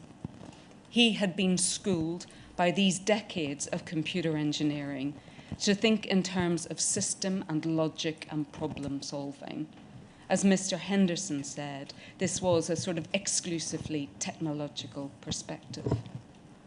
He was at a very considerable, if not total, remove from the type of expert usually called in criminal proceedings. It's not simply that he wasn't a professional expert witness, that he wasn't giving evidence in a recognized field of expertise, that he wasn't a member of an expert institute, that he wasn't involved in research or bore any of the hallmarks of a professional expert, but that he was being called upon to give an opinion on the very computer system he had spent so many years working on and continued to do so. Some of my learned friends' submissions proceed as though Mr. Jenkins was appearing as a witness on a near consistent basis. For example, my learned friends Mr. Maloney and Miss Patrick's written submissions suggest that time and time again, Mr. Jenkins was reading expert reports or meeting with experts or signing joint reports. Mr. Jenkins was at all times a full-time and busy engineer on Horizon. His involvement in cases was sporadic, and the nature of that involvement varied greatly. As the inquiry has seen, his involvement in Mr. Thomas's case in 2006 was limited to the issue of 0 transactions. He didn't encounter a defence expert until his involvement in Mrs. Misra's case in 2010. But this was the high point of his involvement in any of Post Office's criminal cases, and the only one in which he gave evidence. In that case, Mr. Jenkins and Professor McLachlan made a short joint statement, but conspicuously it did not have an expert declaration on it. Mr. Jenkins didn't agree a document again with a defence expert until 2013 in Mr. Ishak's case. And again here it's conspicuous that this document was Miss Ibbotson's report, with some of Mr. Jenkins' narrative added. The expert declaration was Miss Abbotson's alone. Indeed, the document wasn't signed by Mr. Jenkins. After Mrs. Misra's case, Mr. Jenkins only made a statement in one other case until the 2012 generic statement. The nature of the generic statement and Mr. Jenkins' subsequent involvement in the 2012 and 2013 cases was very different again to Mrs. Misra's case. So, sir, quite simply, the broad language of time and time again is not borne out by consideration of the detail. Rather, Mr. Jenkins was an engineer navigating from time to time a legal world he was unequipped and untrained for, which alone would be concerning before considering Post Office's purported use of him as an expert. He was entitled to trust the lawyers that he was dealing with and to trust that they were competent and acting lawfully. Indeed, people like Mr. Singh, who had the Post Office endorsement of being a senior lawyer or the head of criminal law. Mr. Jenkins didn't have the framework to know that what any of these lawyers were saying or doing was wrong, or to challenge them. And it's important to emphasise, sir, that in Mr. Jenkins' case, every single lawyer and investigator with whom he dealt was incompetent or acted in ways that was inconsistent with their duties. So you need only think of the case studies before you to see this. Mr. Ward and Miss Matthews in Mr. Thomas's case, Mr. Singh in Mrs. Misra's case, Mr. Singh in relation to the generic statement, and then Mr. Bowyer, Mr. Smith and Mr. Bolts, and the very junior paralegal, Miss Panter, in the 2012 and 2013 cases. As Mr. Smith of Cartwright King observed, quite why Cartwright King thought it was appropriate to take on prosecution work, really with hindsight, I have no idea, because we certainly didn't have the training for it, and I was unaware of the duties on a prosecutor in relation to the instruction of an expert witness. So the second overarching point, Mr. Jenkins was never instructed as an expert. So Mr. Bear, King's Counsel, asked Mr. Atkinson, King's Counsel, this: if it's right that the Post Office or its agents, Cartwright King later, did not provide Mr. Jenkins with written instructions that conform to the requirements we've mentioned, didn't provide Mr. Jenkins with instructions as to his duties as an expert, and none of the statements included the necessary elements that we've identified, would you be able to draw an overall conclusion that there was a fundamental failure to instruct Mr. Jenkins as an expert? To which Mr. Atkinson replied, clearly that's ultimately a conclusion for others than me, but certainly it's not a conclusion from which I would dissent at all. With the limitation you've just included, was it a persistent failure? Yes. So the evidence overwhelmingly demonstrates that Post Office did not provide Mr. Jenkins with written instructions that conformed to the requirements of instructions for expert evidence. Written communications with him didn't even approximate expert instructions. The evidence goes much further. The failures were not simply those of omission, they were failures of commission. Lawyers misstated to Mr. Jenkins what his role was or what the evidence was he was to give. Post Office didn't provide Mr. Jenkins with instructions as to his duties as an expert. There isn't a single document before this inquiry in which Post Office provided Mr. Jenkins with these instructions. Every single lawyer who has appeared before you conceded that they had instructed Mr. Jenkins as to expert duties. And so I include Mr. Warwick Tatford in that for reasons which I will return to. So none of the statements included the necessary inclusions to make it admissible as expert evidence. So the third overarching point, the fact that Mr. Jenkins was never instructed as an expert cannot be treated as irrelevant. So this third point can be made shortly. It is impossible to treat as irrelevant that Mr. Jenkins was not instructed as an expert. In other words, to take an approach to Mr. Jenkins which accepts that he was not instructed as an expert, but which proceeds on the basis that this does not matter and that his evidence in criminal proceedings can be looked at in isolation from the manner of his instruction or how he was used by Post Office. That would not be a sustainable forensic exercise and would be unfair for these reasons. First and fundamentally, Mr. Jenkins was not being treated as a witness of fact. He was being asked questions to undertake work, to respond to expert reports in Mrs. Misra's case and to provide opinions. In short, he was being asked to provide evidence and being put in a position that no witness of fact would be put in.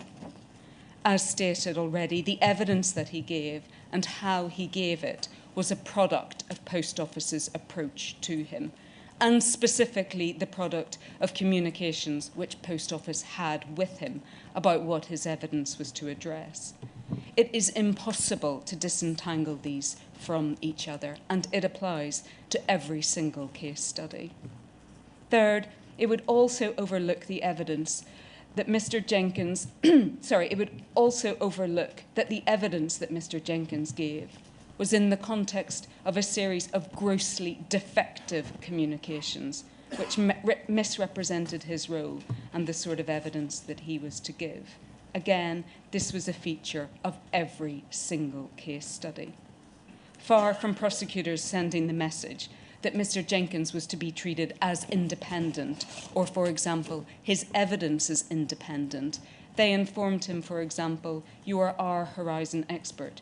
You're an expert for Fujitsu," that he rebut and disprove or discredit what the defence were alleging, that he preserve the Horizon system. These are just examples of what lawyers told Mr. Jenkins that his role was.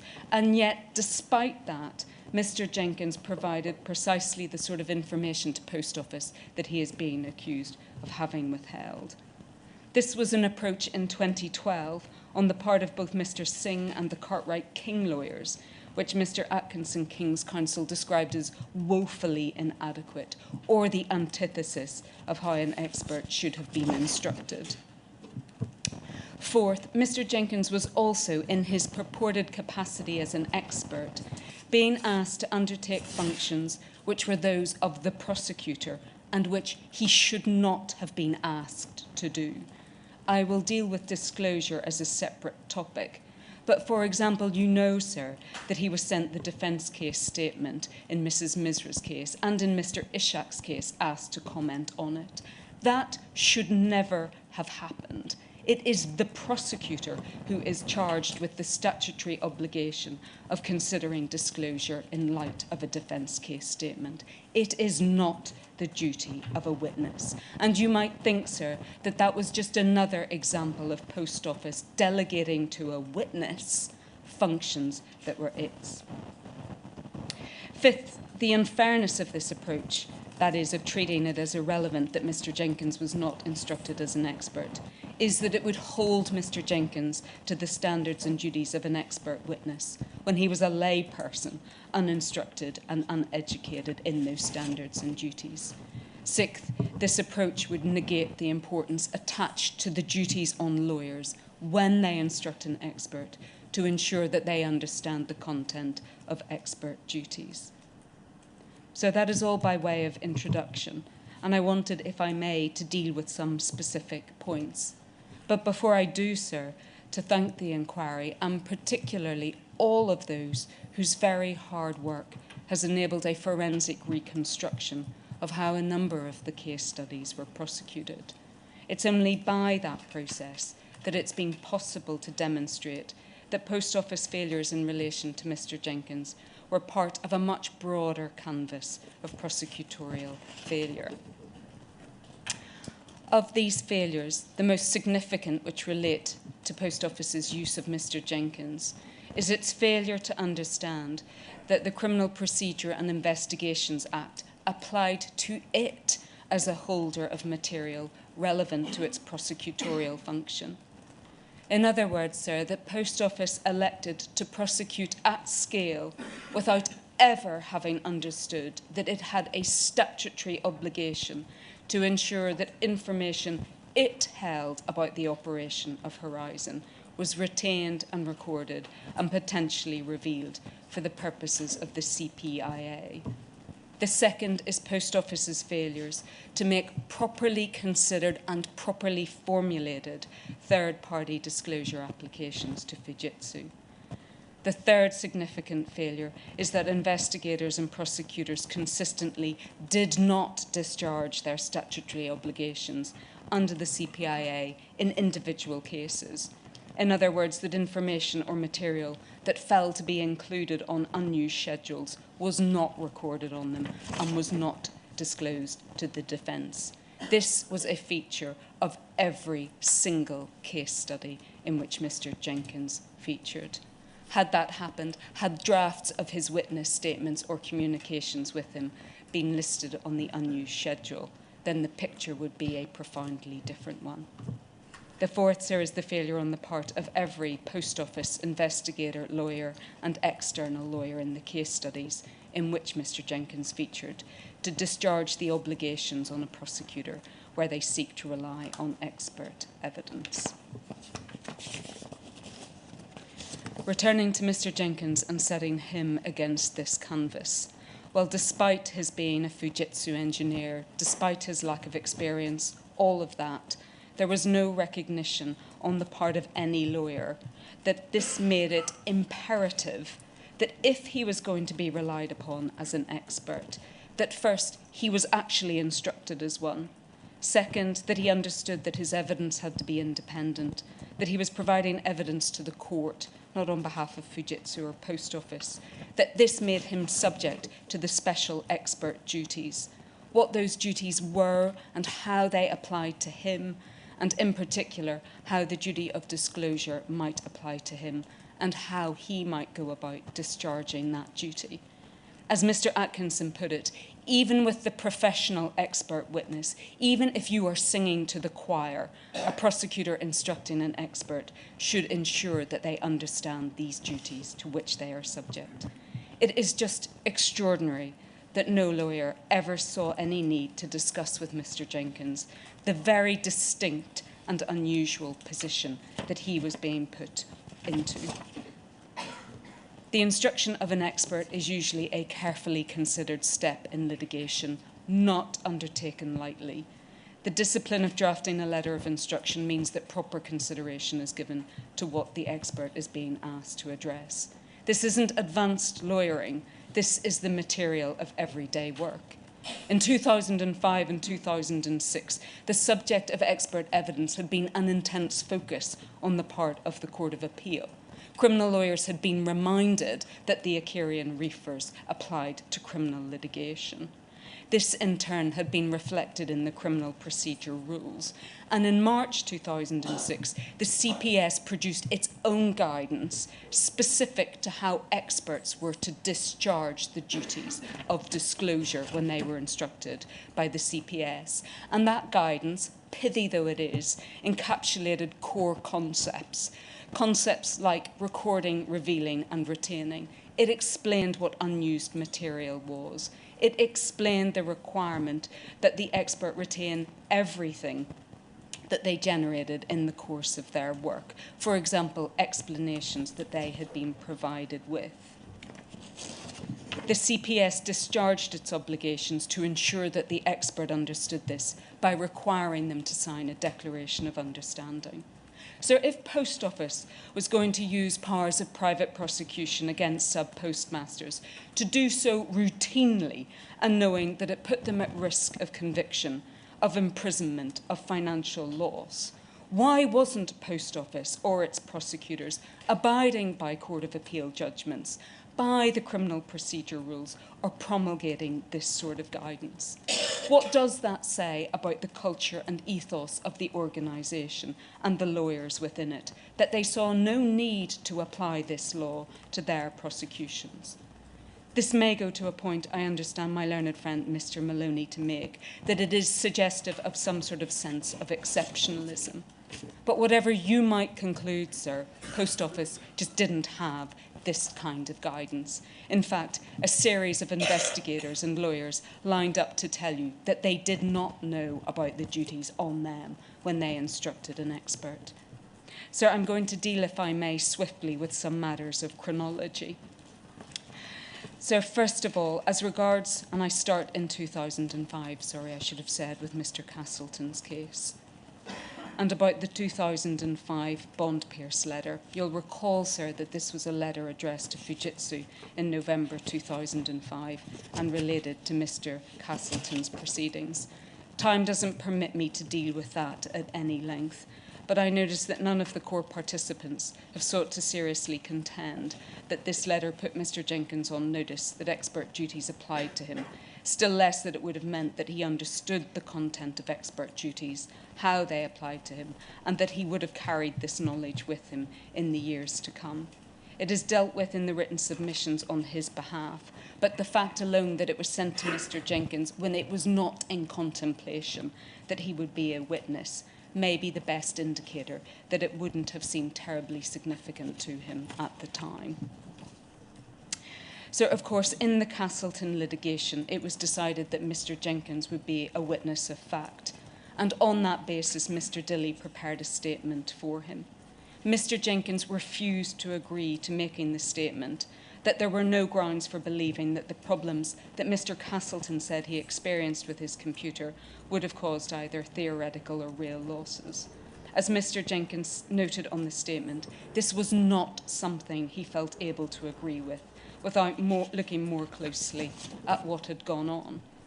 So this is a complete answer to the allegation made by my learned friends Mr. Maloney and Miss Patrick in their written submissions that Mr. Jenkins had been a party in Mr. Castleton's case to Mr. Pinder's obvious attempt to remove ambiguity or nuance from Fujitsu's message, in that case, that the problem was not theirs but the SPM's, or to avoid a close examination of the data. It was exactly that, a close examination of the data, which Mr. Jenkins was advocating was needed in Mr. Castleton's case. So we have dealt with Mr. Jenkins' willingness to use the term system failure in Mr. Thomas's case, and that the opposition to it was entirely that of Mr. Ward in written submissions. So I won't expand on that orally. But, sir, I did wish, through Mr. Thomas's case, to make some submissions on the issue of the boilerplate paragraphs. So we invite the inquiry to consider with care any claim that it was understood by post office lawyers or investigators that the boilerplate paragraphs were attesting to the integrity of the Horizon system. These paragraphs were a standard part of every statement made by Miss Lowther and Miss Thomas when they produced the ARQ data. Miss Lowther and Miss Thomas were not technicians. The idea that by producing this ARQ data, which is understood would normally have been for limited periods, they would have understood themselves to be attesting to the integrity of the entire system seems far-fetched. So the inquiry did not hear from Miss Lowther or Miss Thomas, so it has no direct evidence from them as to what they understood the boilerplate passages to mean. And in respect of Miss Thomas, this is particularly significant given that she wrote the litigation support manuals in force at important times. However, the evidence strongly suggests that these boilerplate passages related to their production of the ARQ data. Indeed, it's respectfully submitted, sir, this must be correct. First, for the reason just alluded to, that neither of them could possibly speak to the overall integrity of the system. And, sir, I use that term cognizant of the fact that it's not a term of art and it doesn't have a statutory meaning. Miss Thomas and Miss Lowther could, however, speak to the process by which they had extracted the ARQ data.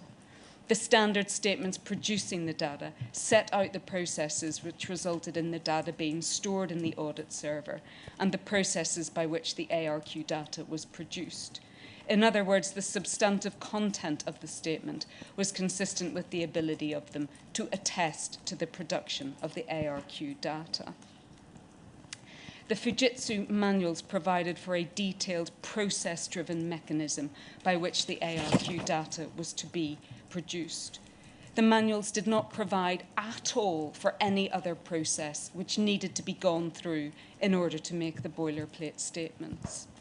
It's unthinkable that guidance intended to regulate the making of the statement for producing ARQ data would make detailed provision for that, but not provide any guidance to non-technicians as to how they were supposed to attest to the overall working of the Horizon system. You may not have heard from her, but you do know that Miss Thomas's line manager, Miss Munro's understanding, in her words about the boilerplate paragraphs, was that they were in regards to the audit workstations where they retrieved the data from, rather than the integrity of the Horizon system itself, how they pulled the data off, rather than the Horizon system. This was something that Mr. Lenton, heavily involved in the civil proceedings, also said. My understanding is that it's referring to the audit retrieval system. You didn't understand it to be a generalised comment about the integrity of the system, no. Finally, Duncan Atkinson, King's Counsel, agreed that the meaning of the boilerplate paragraphs was not altogether clear, at least open to interpretation. So if Mr. Duncan Atkinson considers that they are open to interpretation, it should give real pause before the conclusion that they are only capable of one meaning is arrived at. Returning to Mr. Jenkins, the boilerplate paragraphs were in the draft statement that Miss Lowther prepared for him in Thomas, As he explained in his inquiry statement, having queried how he could include these paragraphs when he had only been provided with the spreadsheets of the 0 transactions, he believes that he would have spoken to Miss Lowther and Miss Thomas about them. He sought to explain in his oral evidence what he thought these paragraphs meant in his statement in Mr. Thomas's case. And he did explain that he thought the paragraphs related to the computers involved in the production of that, so not just the typing up, but actually the extraction of the ARQ data as well. So asides the point in Mr. Thomas's case that he was only commenting on the 0 transactions, Mr. Jenkins was emphatic that he would not have described the Horizon system as a computer. It simply wouldn't have made any sense to him. So I turn then to Mrs. Misra's case. What emerged clearly from the evidence in Mrs. Misra's case is that Mr. Jenkins was being asked to do 3 separate things. He was being asked to deal with Post Office's disclosure obligations under the CPIA, but never actually told that. He was being asked to respond to Professor McLachlan's reports, and he was also being asked, in Mr. Tatford's words, to assist Professor McLachlan. Over time, those 3 things became conflated and confused. For all of the reasons set out in our written submissions, insofar as Post Office sought to discharge its disclosure obligations through Mr. Jenkins, this was an impermissible delegation of its statutory duties. But that aside, Post Office did not tell Mr. Jenkins or Fujitsu that it was doing this. It didn't explain to him or Fujitsu what its disclosure obligations were. It did not explain to him or to Fujitsu what might be potentially relevant. Relatedly, prosecutors did not address the capacity in which they were using Mr. Jenkins. Mr. Tatford conceded this. Neither he nor Mr. Singh confronted what their reliance on Mr. Jenkins amounted to. There was no point at which this crystallised in Mrs. Misra's case. According to Mr. Tatford, until Mr. Jenkins came to provide his final statement, he was not being treated as an expert witness. This is what Mr. Tatford called the muddled thinking about Mr. Jenkins' role, which, in his words, tarnished the thought process throughout Mr. Jenkins' instruction. And I regret that. It was a mistake. And in an important passage of his evidence, he went on to explain, when he was asked why none of the statements had the necessary content to be expert statements. He said that he thought that they should have been in all of the statements, and that he thought this at the point at which the final statement was made. He thought that the final statement should have complied properly with the CPR, but it didn't because there was only 2 days left before trial. Of course, so that statement did omit the necessary content, and Mr. Tatford's explanation doesn't make much sense when one has regard to the fact that he was able to make quite extensive comments on that draft statement and suggest that Mr. Jenkins said no to, that it was more likely that Mrs. Misra had stolen the money than that the loss could be explained by computer error. And again, sir, you may reflect on what that says about Mr. Jenkins. Also important in this regard is his concession that in seeking to change what Mr. Jenkins said, that this was not consistent with the concept of Mr. Jenkins as an expert evidence. And sir, you'll have in mind what Mr. Tatford finally said in his evidence, that he felt worse because it had been quite clear in the way that the evidence was properly put before him, that there were many failings that he had ignored on his part, and perhaps created a rosier version in my memory that wasn't really there. So despite the series of defective communications with him, Mr. Jenkins provided to Post Office the sort of information it purported to be seeking. Mr. Jenkins provided information to prosecutors which was never explored. Neither Mr. Singh nor Mr. Tatford asked any questions when Mr. Jenkins said he couldn't give a clear answer to whether there were problems with Horizon. They never asked any questions about the locking problem which caused transactions to be lost, still less ensured that this was recorded on the unused schedule. Neither asked about the process by which Fujitsu checked NT events. Mr. Singh and Mr. Tatford were well aware that Mr. Jenkins didn't know anything about the Calendar Square bug, but didn't ask what records Fujitsu kept of previous issues that had affected accounts. It was Mr. Jenkins who had to press and press in the face of resistance that the ARQ data from Mrs. Misra's branch be obtained, and that, for example, the full message store be provided to Professor McLachlan. The argument that he sought to withhold information about bugs and problems in Horizon is wholly undermined by the fact that he informed Professor McLachlan about the known error log and the 200,000 faults on the test and live system. Mr. Jenkins also informed the prosecutors that Fujitsu might be able to provide Professor McLachlan with the information about the system changes sought in the disclosure request. By 18th of August 2010, Mr. Jenkins spoke to his colleagues within Fujitsu and told them what he thought this exercise would involve, including the collation of peaks and change proposals. In other words, Mr. Jenkins put into motion the scoping exercise to provide Post Office with all of the peaks related to the issues which had required changes to be made to the counter. This is precisely the sort of information which Mr. Jenkins is being criticised for not having provided, yet it was there for the taking by Post Office. And the only reason why it wasn't is because Post Office refused the defence requests for disclosure of that information in Mrs. Misra's case. So I'm going to deal finally with the receipts and payments mismatch bug, a bug that Mr. Jenkins was accused by Post Office of not disclosing. As this inquiry has uncovered, in fact, Post Office lawyers were well aware of it and decided that it did not need to be disclosed in Mrs. Misra's case. The Court of Appeal was not told that. Mr. Jenkins was emphatic that from his technical perspective, a bug that occurred in Horizon Online in 2010 had no logical connection with Mrs. Misra's case, that she experienced problems in Horizon in 2005 and 2006. His was the technician's perspective. The inquiry can now assess the position, knowing that the issue wasn't that Mr. Jenkins concealed that bug from Post Office. Indeed, it was well known about and the options for remedying it within Post Office. It can assess the position knowing that those statutorily charged with making disclosure decisions elected not to disclose it.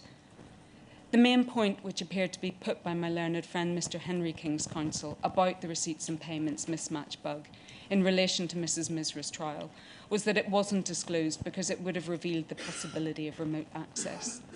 So that argument assumes that Mr. Jenkins would have thought that the fact that there was remote access into Horizon meant that cases couldn't be prosecuted, or that revealing the fact of remote access would have had a significant impact upon prosecutions.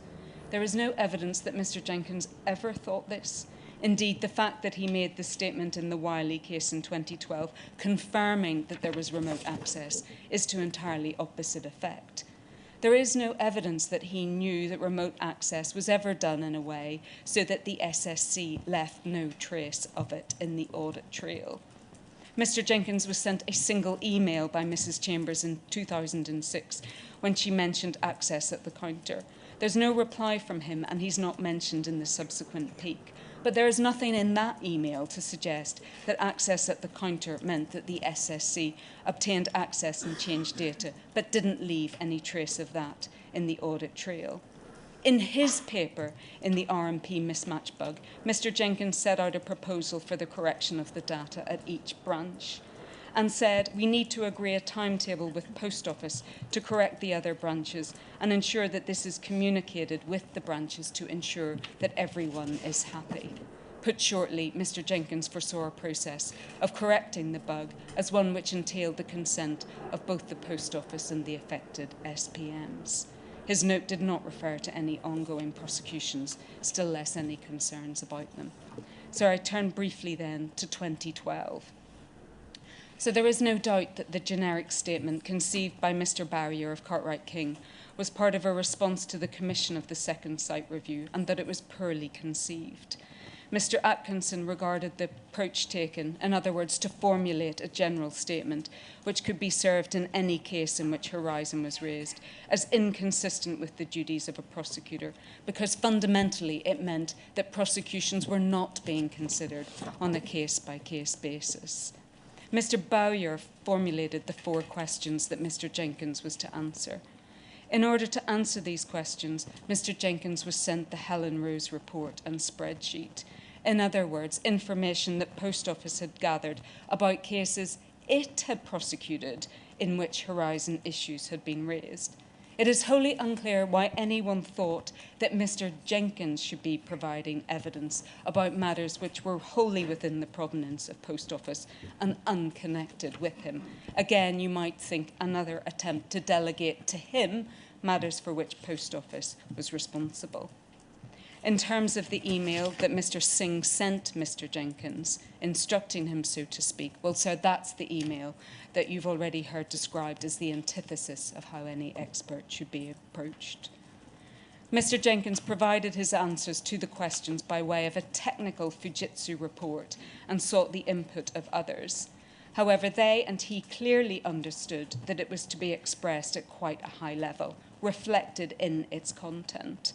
Mr. Jenkins provided the overview sought as to how the Horizon system worked. He explained that he had no knowledge of 21 of the cases that Miss Rose referred to. That report was in turn turned into the witness statement and subject to editing by Post Office and Cartwright King lawyers. In particular, the part of the report that explained that Mr. Jenkins didn't know about the vast majority of cases that Miss Rose alluded to was taken out. Consistent with Mr. Jenkins' report, the statement continued to explain the Horizon system at a high level. It explained the challenges to Horizon that Mr. Jenkins himself was familiar with. The evidence does demonstrate that Mr. Jenkins wasn't clear about the use to which it was going to be put. Miss Jennings' contemporaneous email of the 19th of October 2012 said that she had put the statement into a Section 9 format and that she had been in contact with Mr. Jenkins and that he didn't know that it related to a specific case and that he wasn't aware that he would be required in court. It was after this point that Mr. Jenkins was contacted by Miss Panter and told that she intended to use his statement. It was in that email that she told Mr. Jenkins, it doesn't matter that you haven't mentioned a specific case in your report because there haven't been any specific criticisms raised by any of the defendants provided in my list of cases. It's important to be clear, sir, that what Mr. Jenkins was being told by the prosecutors was that his generic statement would be used in cases in which no specific criticism of Horizon had been made. Those representing the Hodge's Court participants submit that the generic statement itself demonstrates that Mr. Jenkins' position was always to start with a set view of likely evidence. But this isn't correct, because the evidence in the Allen, Sefton and Neild and Ishak cases show that Mr. Jenkins made clear when Post Office were proposing using the generic statement, having been told that no specific criticism was made, that he pressed that ARQ data could be obtained for those branches and what it might show. In Mr. Allen's case, he made clear to Mr. Bolts that the ARQ data could demonstrate exactly what had happened. Mr. Bolts understood that. He communicated to Mr. Bradshaw, Gareth tells me that it is in fact possible for him to retrieve the actual data to see what actually occurred in the branch. But Mr. Bolts said no to obtaining that data.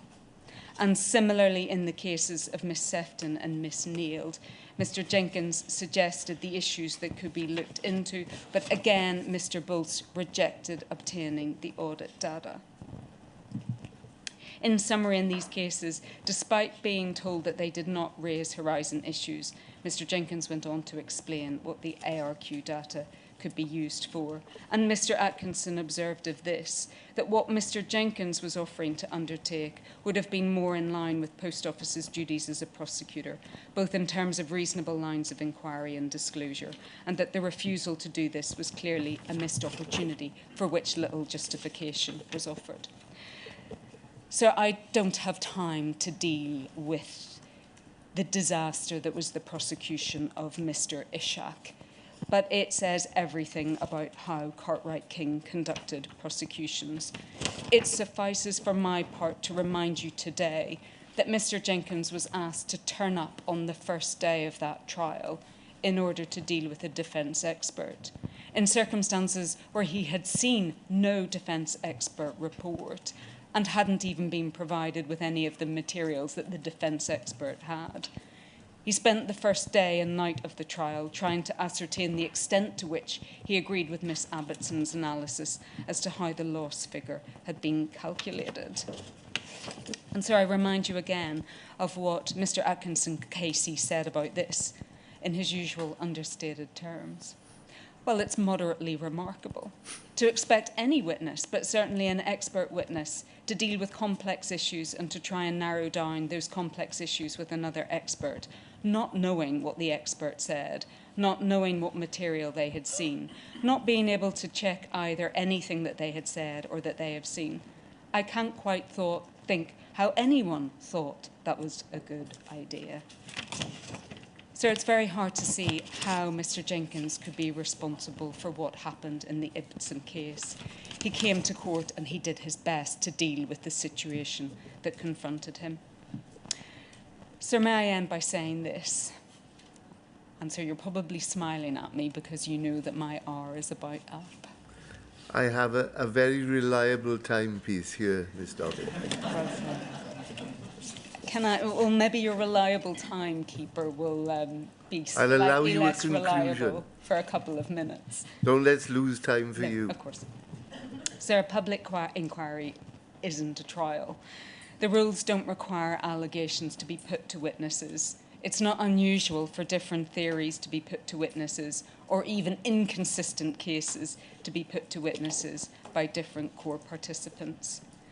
But in respect of Mr. Jenkins, if the allegation is that he failed to disclose bugs or was part of an effort to convey Horizon as infallible, or that he sought to conceal that there was information available that would reveal problems in Horizon, or to conceal that there were investigations that could be carried out at a branch to investigate what may have happened, then those points are, in my respectful submission, unsustainable, having regard to his consistent approach.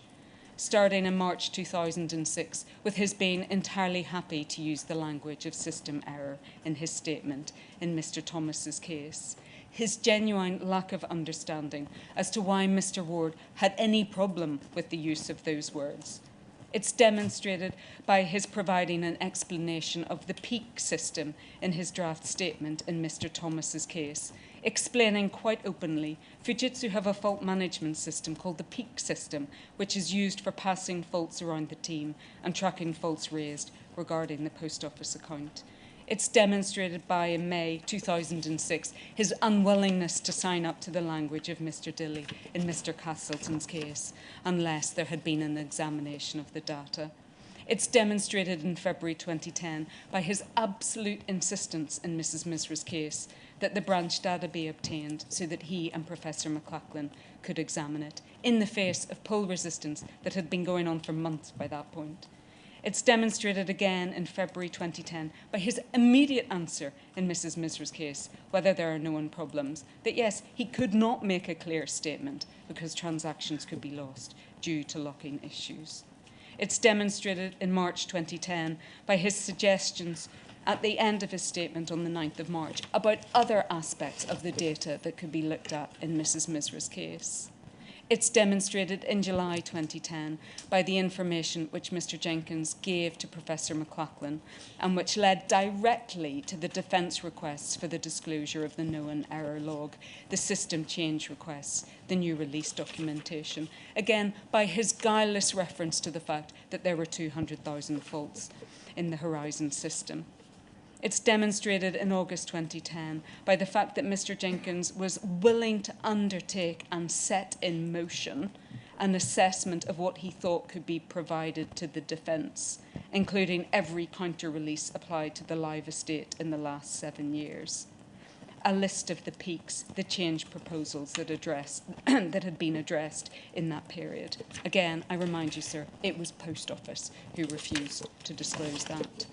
It is demonstrated in October 2010 by his provision of the peak in the Callender Square case to Professor McLachlan. It's demonstrated again in October 2010 by his objections to the changes that Mr. Tutford had proposed to his witness statement, including that he refused to give an opinion to the effect that it was more likely that Mrs. Misra had stolen money than the loss being explained by a computer error.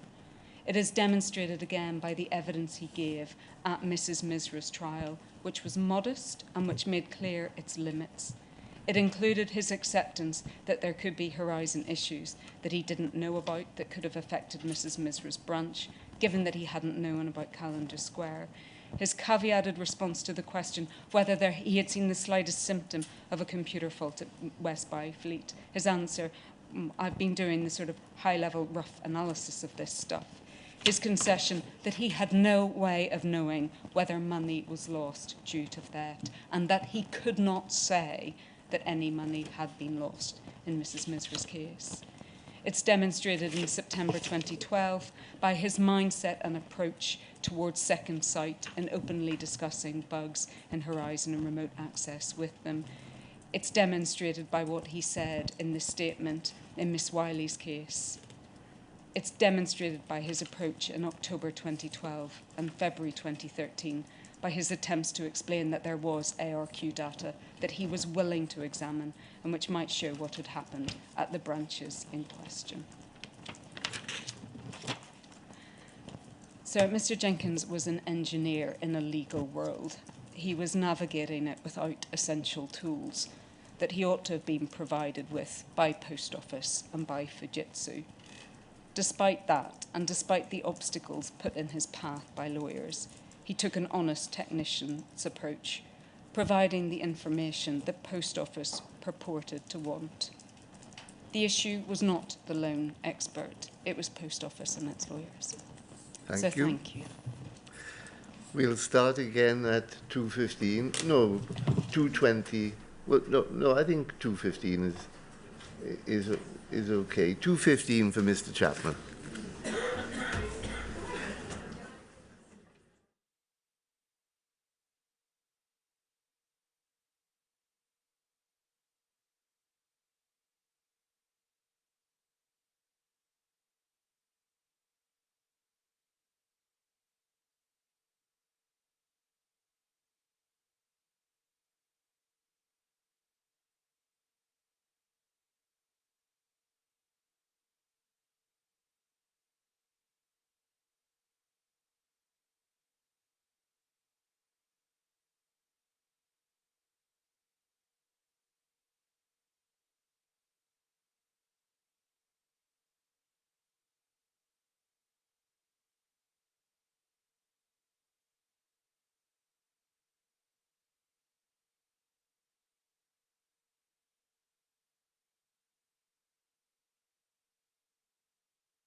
Mr. Chapman.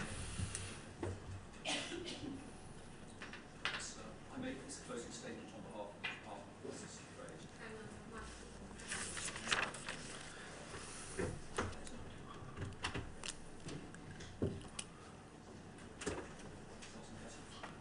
Trade. No.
So might I suggest that Mr. Chapman swap seats and comes forward, perhaps, to the seat that Mr. Maloney normally occupies? Far be it from me to think that Mr. Henry has deliberately muted him.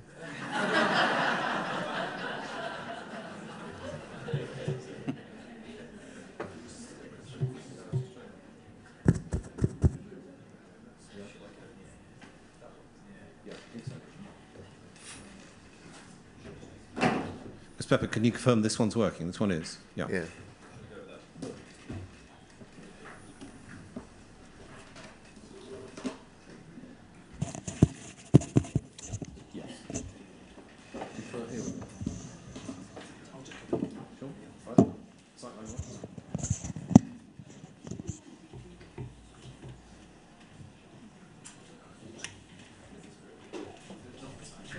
Right, is that better? Yes. Can you see him, David?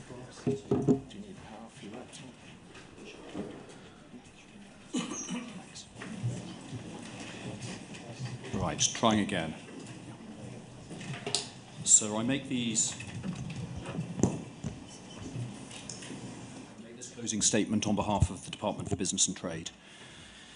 As the Department has stated on many occasions in the course of this inquiry, in Parliament and elsewhere, the Horizon scandal is truly appalling.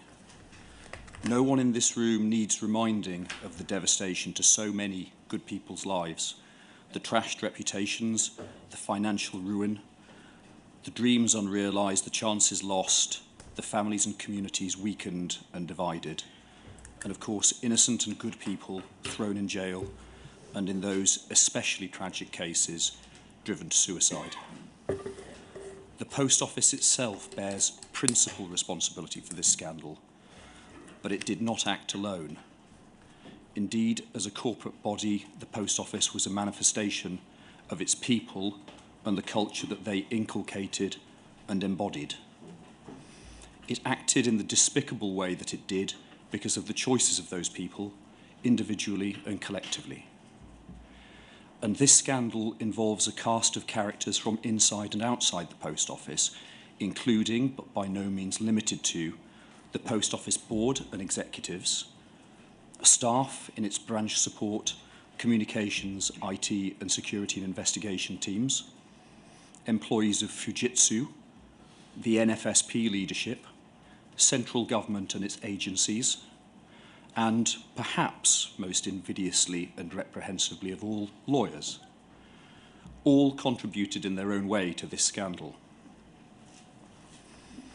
For the Horizon scandal is not merely about hopelessly buggy IT software, unchecked backdoors, poor quality hardware, superficial training, and a helpline that provided anything but help.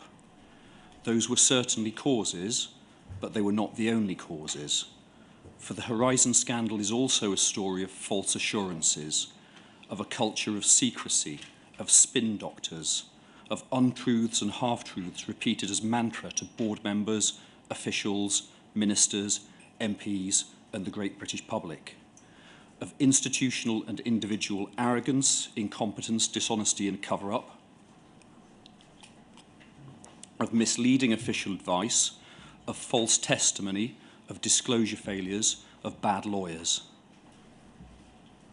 Most of all, perhaps, it's a story which has its origins in the Post Office's corporate attitude of contempt for the very people who are the face and the heart of the institution.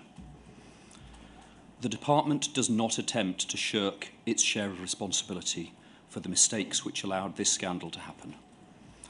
As the Post Office's sole shareholder, the department recognises that it is ultimately accountable for the actions perpetrated by the Post Office. The simple and inescapable truth is that it failed to prevent this scandal from happening. And the department is responsible for the system of oversight over the Post Office which was in place. For reasons which have been thoroughly explored by the inquiry and which I'll go on to address, that system failed to provide adequate scrutiny and challenge in relation to Horizon, and ultimately it failed to escalate and expose the right information to the right people in government.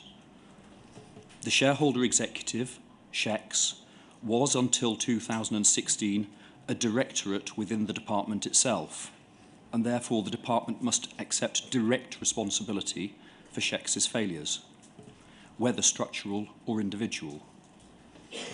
The fact that SHEX's functions were assumed by UKGI in 2016 does not absolve the department of responsibility for mistakes after that point. The department recognises that it retained ultimate responsibility for overseeing the Post Office, and that it was ultimately responsible and accountable for the arrangements in place for doing so. That the department delegated its responsibilities to UKGI, which acted essentially as its advisor and agent, does not change that fact. Similarly, the department recognises that a focus on the organisational niceties within government may give the appearance of shabby internal buck passing. It's essential, of course, for the inquiry to consider carefully the organisational mechanics that allowed this scandal to happen, so that the right lessons can be learnt for the future. However, as the only central government department with core participant status in this inquiry, the department wishes me to state clearly and unequivocally that wherever within this organisational structure the finger of blame may point, be that the Post Office, SHEX, UKGI or the department itself, the government accepts ultimate responsibility. The department has offered its sincere apologies for its role in this dreadful scandal.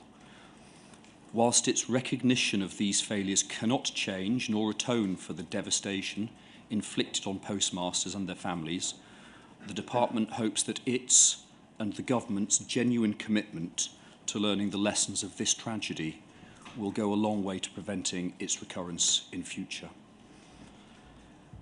The 8 issues that I intend to address in this closing statement are, in turn, procurement, development and rollout of the Horizon IT system, the organisational structures for management, governance, oversight and accountability, breaches of trust and the duty of candour, the culture of the Post Office, SHEX and UKGI's two-hatted role and the perception of conflict, the broader legal and regulatory ecosystem, redress and cultural transformation.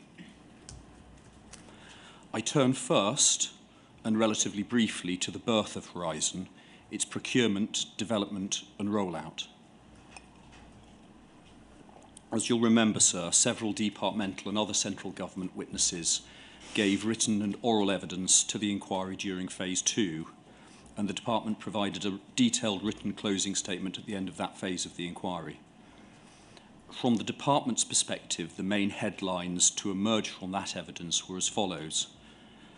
First, during the 1990s, it was almost universally recognised and accepted that the development of an integrated electronic point of sale and accounting system was absolutely necessary to preserve the post office network and the livelihoods of postmasters. The underlying aims and objectives of the Horizon project were readily understandable and indeed laudable. But there were serious problems from the outset in the way in which the Horizon project was organised, in large measure flowing from a failure to agree on specifications at an early enough stage. The three-way contractual relationship led to predictable difficulties with each of the contracting parties, the Post Office, the Benefits Agency, and ICL Fujitsu, having different and not easily reconcilable ambitions for the system. As Sir Adrian Montague explained when giving evidence to the inquiry, the PFI contractual relationship was a poor fit for any IT procurement, especially one of this scale and complexity, and really required much more detail and specificity than was in the Horizon contract. And the fact that the requirements for Horizon changed materially during the development phase, the biggest example being the cancellation of the benefit payments card functionality, was symptomatic and undermined the smooth running and delivery of the project from early on. But none of this meant that Horizon was irredeemable. As the expert reports commissioned by the government at the time made clear, the project remained, to quote, technically viable. Sir Adrian Montague explained that this meant that it was possible to develop the system so that it met the specification at the point it was to be rolled out. And as Lord Mandelson stated in evidence, the alternative to progressing with Horizon was very unclear, technically and financially, and it was accepted that cancellation would have been a significant setback to the modernisation of the Post Office. And so, armed with this knowledge, pressing on with the project made sense at the time. However, ministers realised the experts weren't giving what they described as, what Stephen Barrs described as a blank cheque going forward. And they did not merely leave it to the Post Office to ensure that its new IT system would work.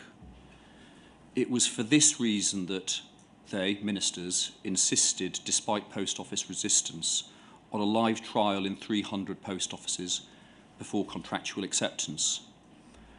They also set up the Horizon Working Group with the specific purpose of hearing the voice from the front line, a forum for postmasters through the representative bodies and other stakeholders to raise technical and practical problems with Horizon directly with government ministers.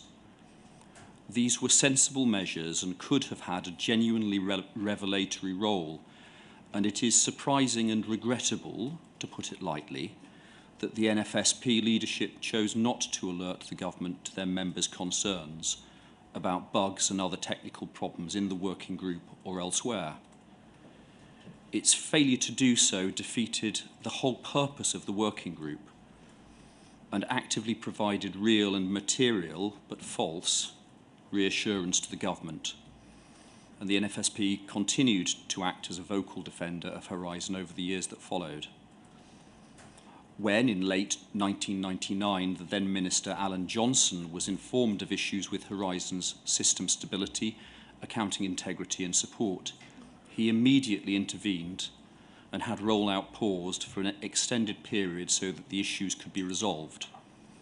It did not recommence until he was given assurances that these issues had been or were being resolved satisfactorily. Sir Ian McCartney and David Sibick both considered, with the benefit of hindsight, that on an IT project of this size and complexity, the government should have commissioned a further independent and expert review to confirm that Horizon was indeed fit for purpose at the point of rollout. That may well be right, and clearly in the hindsight knowledge that Horizon was not fit for purpose at the point of rollout, a further expert report or reports may well have helped expose and resolve problems at that stage. At the same time, of course, the line needs drawing somewhere. The inquiry will no doubt wish to evaluate whether the information available to the government at the time should necessarily have led it to commission such further reports, with the attendant further delays and uncertainty for postmasters. There was here a balance. The procurement, development and rollout of Horizon took place in the very early days of PFI government IT projects, and it's not the only government IT project ever to have gone wrong. Whilst it's clear that many lessons have been learnt along the way, with many success stories, the Passport Office being a good recent example, IT procurement and development in government remain difficult and complex. The history of the Post Office's project to replace Horizon, despite the shortened arm and more intensive government scrutiny of the Post Office over these past few years, is a good illustration of things going wrong, though of course that's a project managed by Post Office and not central government directly.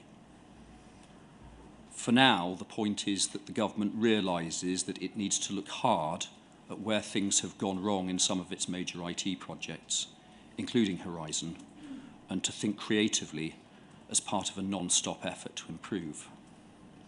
Pat McFadden, Chancellor of the Duchy of Lancaster, commented in his UCL speech last week about the benefits of the small-scale, nimble and enterprising test and learn approach favoured by successful private tech. That may offer one possible solution. The government would welcome other ideas.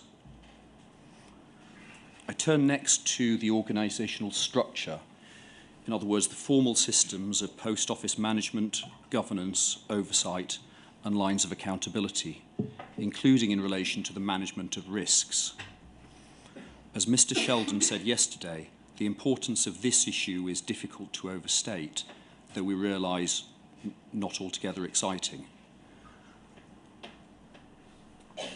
The department set out in some detail its observations on the structure that was in place during this scandal, and I don't intend to rehearse those observations in very great detail now.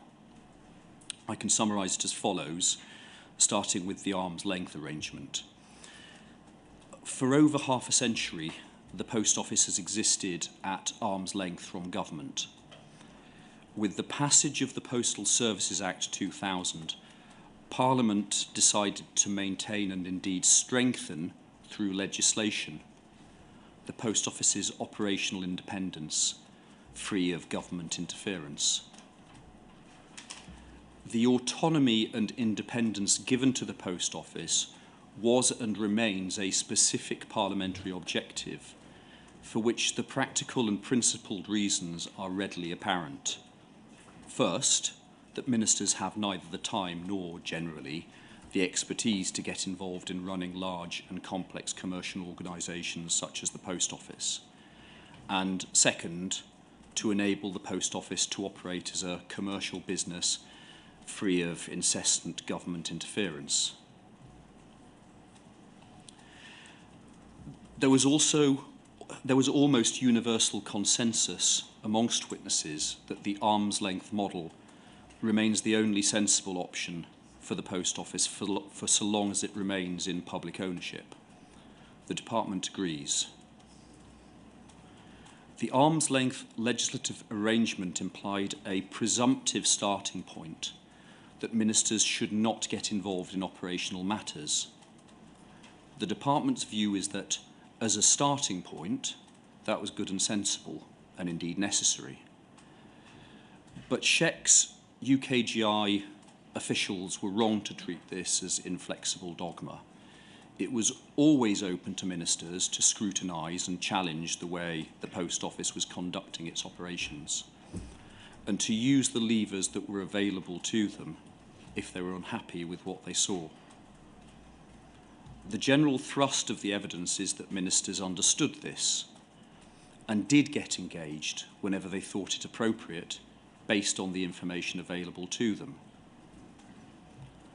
As I'll go on to explore, the operative problem was not some arid concept of strict strategic operational divide. It was that the ministers were not given the information they needed, and so did not realise there was a problem that required their attention. In fact, they were consistently managed, misled, and deceived. Ministers sat towards the top of a pyramidal structure of management governance, oversight and accountability typical of and necessary in any large and complex organisation. At the bottom of that pyramid were central post office employees, for example, members of its branch support, communications, IT and security investigation teams. They reported to and were managed through a number of increasingly senior management tiers up to, ultimately, the Post Office executive team, led by the CEO. The executive team were overseen by the Post Office Board of Directors. The Post Office Board of Directors was until 2012 overseen by the Royal Mail Board of Directors.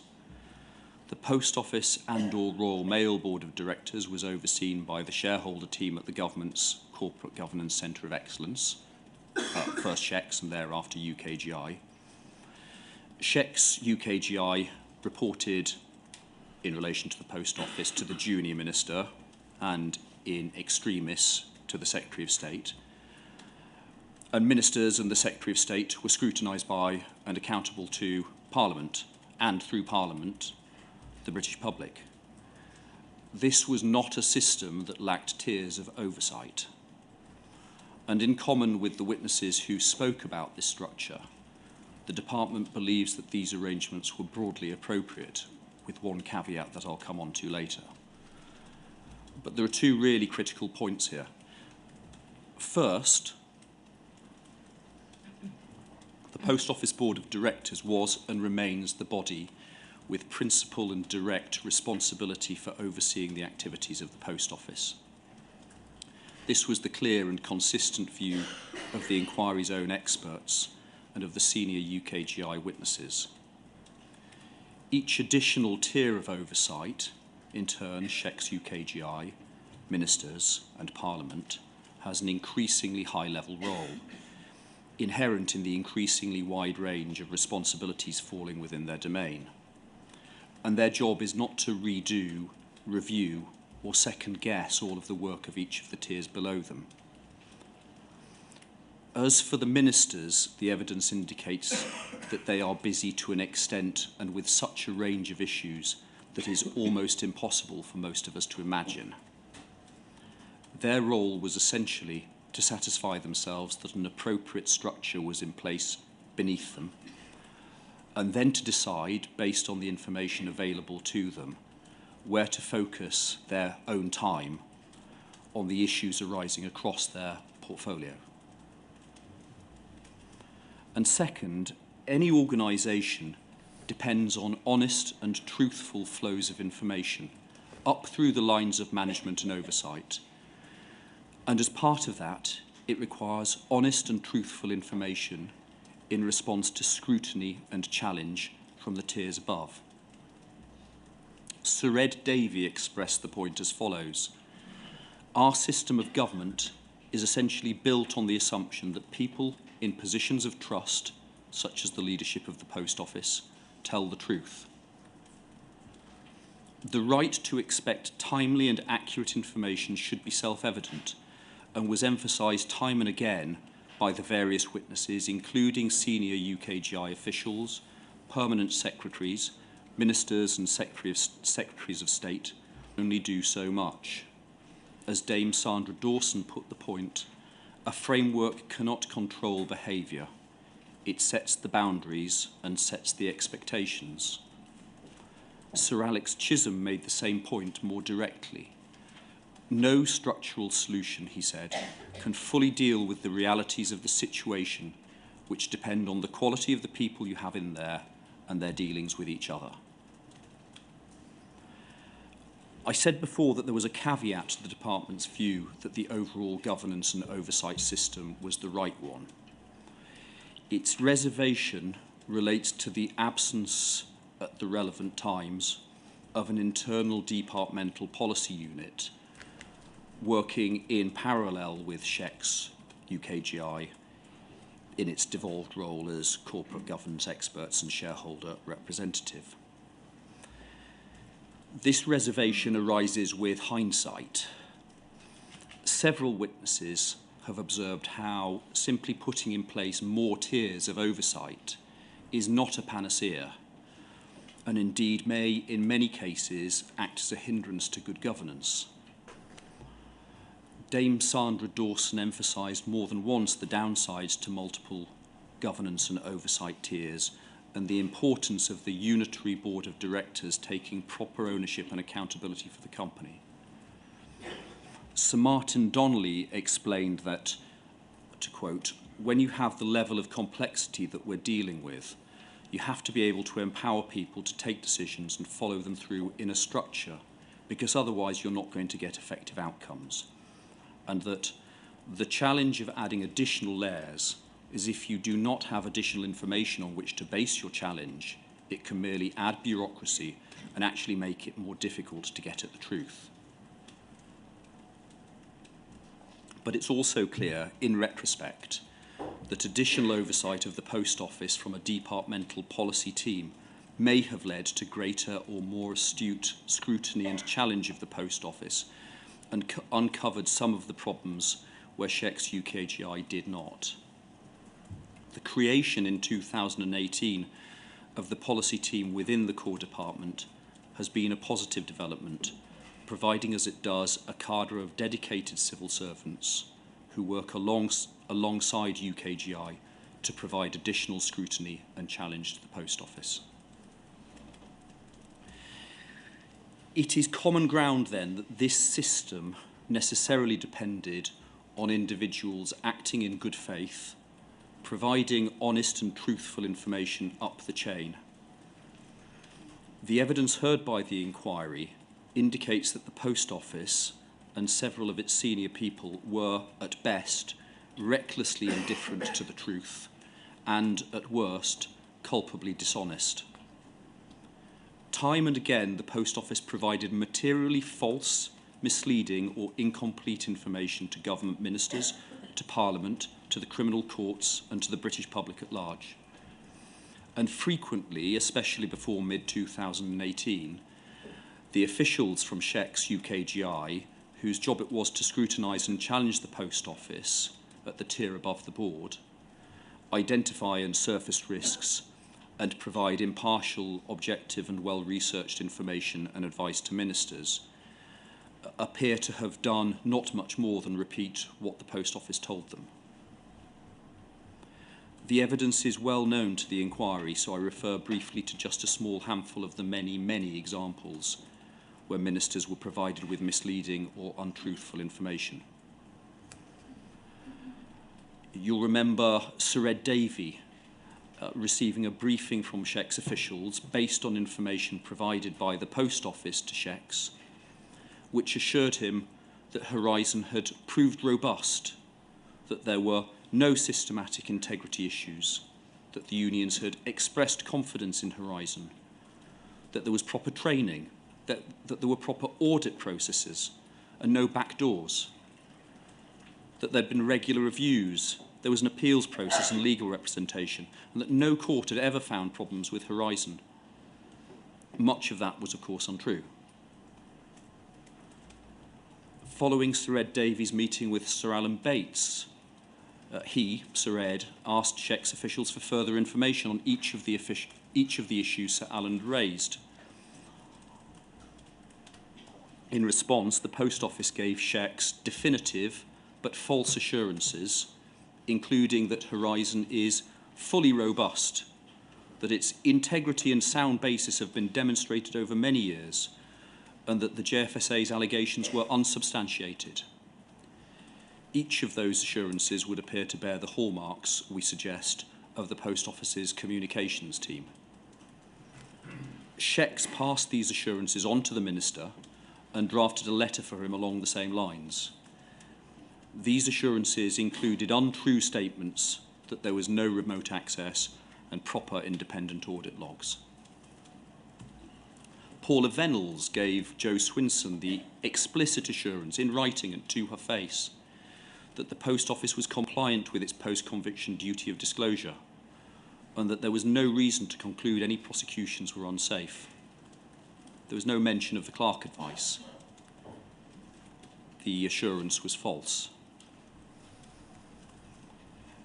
Baroness Neville Rolfe was given a misleading summary of Second Sight's conclusions, and by Tim Parker, a misleading summary of the progress of the review he had commissioned at her instigation, and a misleading summary of Jonathan Swift KC's most damning findings. Nor did Tim Parker ever inform her or her ministerial successors that the continuing work he'd promised as part of his review had been shelved. More generally, ministers were never told about such crucial pieces of information as contained in, for example, Jason Coyne's expert report in the Julie Wolstenholme prosecution, the Helen Rose report, or the Clark advice, to name just a few examples. Ministers of different political stripes were vocally critical of some of the information and advice provided to them by officials in Checks and UKGI. Their evidence provided an unvarnished and candid insight into the inner workings of government. Jo Swinson was at times memorably apoplectic when, during her evidence, she was shown documents that she'd never seen or been given access to during her time as minister. Sir Ed Davey and Margot James were more restrained, but nevertheless clear, in their view that they were not given the sort of accurate, reasonably complete and balanced information that they were entitled to expect. While other ministers questioned and sought further information and assurances, Baroness Neville Rolfe was in the minority in having had doubts at the time about what she was being told. She said, "By this time, August 2015, I'd lost confidence in the quality of Shex's advice. We were going round in circles, and they were unwilling to engage with the issues in the way I felt they needed to. In my view, Shex had lost objectivity, and its officials were unable or unwilling to scrutinise Poll properly, even though that was an essential part of their role. The advice they gave seemed closed-minded, deaf to the issues, and constantly repeating the same mantra. As time went by, I felt as though they were trying to obstruct or shut down my efforts to get to grips with the issues." Ministers understand that one of their roles is to scrutinise and challenge, but the evidence demonstrates it's totally unrealistic to think that they can challenge more than a small fraction of the information and advice provided to them on a daily basis. Ministers' offices receive vast quantities of correspondence from other MPs, constituents and stakeholders, raising a wide variety of issues, concerns, complaints and requests for action, much of which would never be put before the minister themselves. The trickle of correspondence in relation to Horizon was a tiny proportion of the total. So ministers are necessarily, to a very large extent, reliant on officials to highlight the correspondence and other information they need to focus on. And the inevitable result of the consistently misleading information, partial advice and false assurances given to ministers by the Post Office via Shex and UKGI, essentially being told nothing to see here, was that these busy ministers by and large focused on the issues in other areas of their portfolio which were seemingly in greater need of their attention. All the ministers explained how their usual experience was that civil servants acted with appropriate objectivity. But the department agrees with UKGI that there were certainly occasions on which Shex UKGI advice to ministers was insufficiently objective. This is not the only public inquiry to reveal evidence of officials falling short of the expectation that they act in accordance with the Nolan principles. We refer in our written closing statement to the infected blood inquiry and the Magnox inquiry, and there are other examples, perhaps most obviously Hillsborough. It's also obvious that the department's clear expectation that the Post Office would ensure that its staff too acted with candour and consistently with the Nolan principles was misplaced. The government realises it needs to look again at how appropriately high standards of conduct are observed at its public corporations and other arm's-length bodies. It will be for the inquiry to identify the reasons why accurate and objective information was in such short supply. I will, in due course, offer some suggestions as to some of the causes, and the Department would welcome suggestions that the inquiry has for improvements in the future. As you know, sir, the Government is committed to putting forward legislation to introduce a new statutory duty of candour, backed up by criminal sanctions. That was one of the recommendations of Sir Brian Langstaff's infected blood inquiry report, in turn a development of one of the recommendations of Bishop James Jones's report into the Hillsborough disaster. The Department presently sees no reason in principle why this duty of candour should not extend to public corporations like the Post Office and indeed across government. So what were the reasons why justifiable expectations of candour were frustrated in the course of this scandal? The starting point, as Alistair Cameron put it, the original sin, was, we suggest, the Post Office's institutional culture. It was a culture which seemingly tolerated indifference to the truth, and a culture, embodied in its postmaster contracts, which looked down on, mistrusted and exploited postmasters.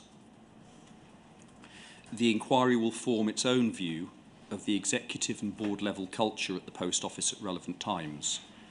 The evidence may suggest that it was, at least at some stages, weak, arrogant, unintelligent, defensive, incurious and closed-minded, with far too much emphasis on internal consensus, too little space for internal challenge, and firm resistance to any external scrutiny. We suggest in our written closing statement that this was an institution which was, at board and executive level, badly infected by groupthink. In our written closing statement, we discuss the causes and symptoms of groupthink and draw attention to the findings and recommendations of other recent public inquiries in this respect. It is regrettable, to say the least, that ministers were never informed of these profound cultural problems. Likewise, Joe Swinson was understandably aggrieved that the Post Office's boards and SHEC's officials shared concerns over Paula Venables' aptitude and performance as CEO were never drawn to her or any other minister's attention. I'll return to the theme of culture and cultural transformation in due course. A second theme is the extent to which SHEC's UKGI officials saw it as their role to scrutinise and challenge the Post Office. Clearly that was their role on behalf of the department, but it seems this was not always clearly understood and acted upon by all relevant officials. As a responsible and self-critical public body, UKGI has clearly reflected on the reasons why that may have been the case. The department agrees with UKGI's observations and adds only the following. First, we strongly agree that the starting point is that SHEC's UKGI officials were entitled to place substantial reliance on the information and assurances provided to it by the Post Office. As Sir Stephen Lovegrove observed, it's not SHEC's UKGI's role to challenge everything they're told. At the same time, clearly there was a need for SHEC's UKGI officials to review the available information and ensure that the advice and information they provided to ministers was clear as to its sources. As Baroness Neville Rolfe stated, if I had been my previous self as civil servant sitting in that seat, I would have gone away and I would have read the whole of the Second Sight report, and I would have gone through all of the negative findings, understanding what was right and what was wrong. That wasn't done. What they did was take advice from the Post Office because they felt the Post Office could give the answers, and that isn't what you do. As a good civil servant, you look at different sources. Second, the evidence indicates that the two-hatted role, as a NED on the one hand and as a shareholder representative on the board on the other, and as a shareholder representative on the other, may have led some SHEC's UKGI officials to perceive that there was a conflict as between their duties to the shareholder and their duties as a Companies Act director. It appears that this may have led to confusion as to the importance of independent scrutiny and challenge and the importance of providing independent, objective and impartial advice and information to ministers. The department notes that the IOD, the Institute of Directors, in its recent report concluded that at times the two-hatted role may have led to confusion and suggested that the parameters of the shareholder NED role should be reconsidered. Third, the inquiry heard evidence which may suggest that the confusion which flowed from this two-hatted role, if indeed it did flow from the two-hatted role, led the shareholder NED at times to increase susceptibility to the Post Office's own groupthink and acceptance of the Post Office's internal norms. For example, Joe Swinson suggested that Richard Callard had gone native, and Baroness Neville Rolfe suggested that the shareholder team, led by Mr. Callard, had lost objectivity. Fourth, many SHEC's UKGI staff do not, or at least did not, have classic civil service backgrounds.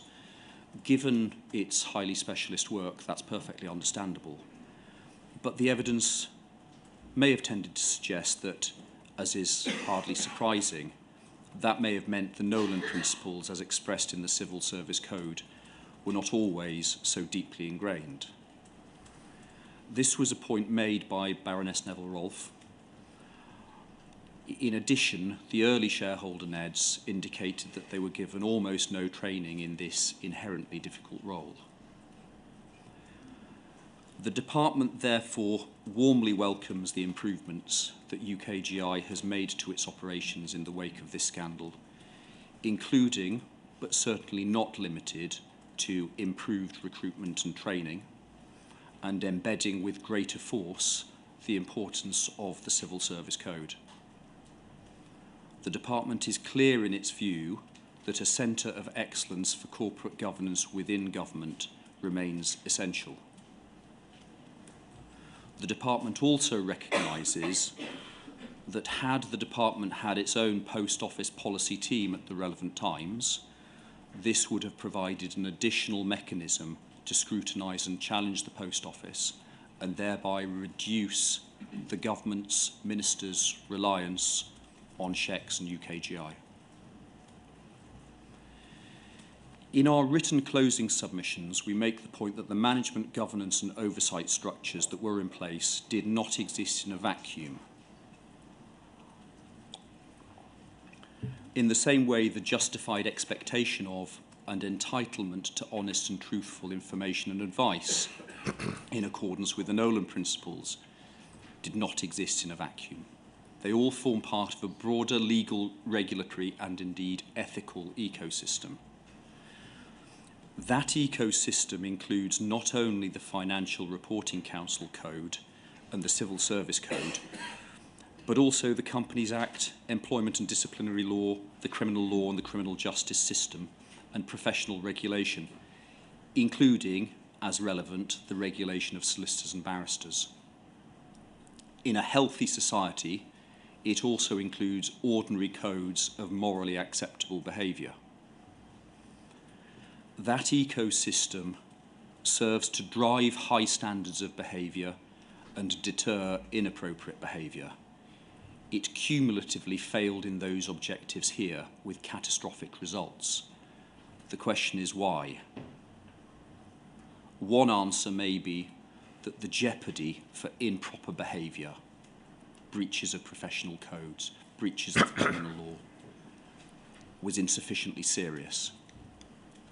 As I've mentioned, the government is committed to give sharper teeth to the Nolan principles through the new statutory duty of candour backed up by criminal sanctions.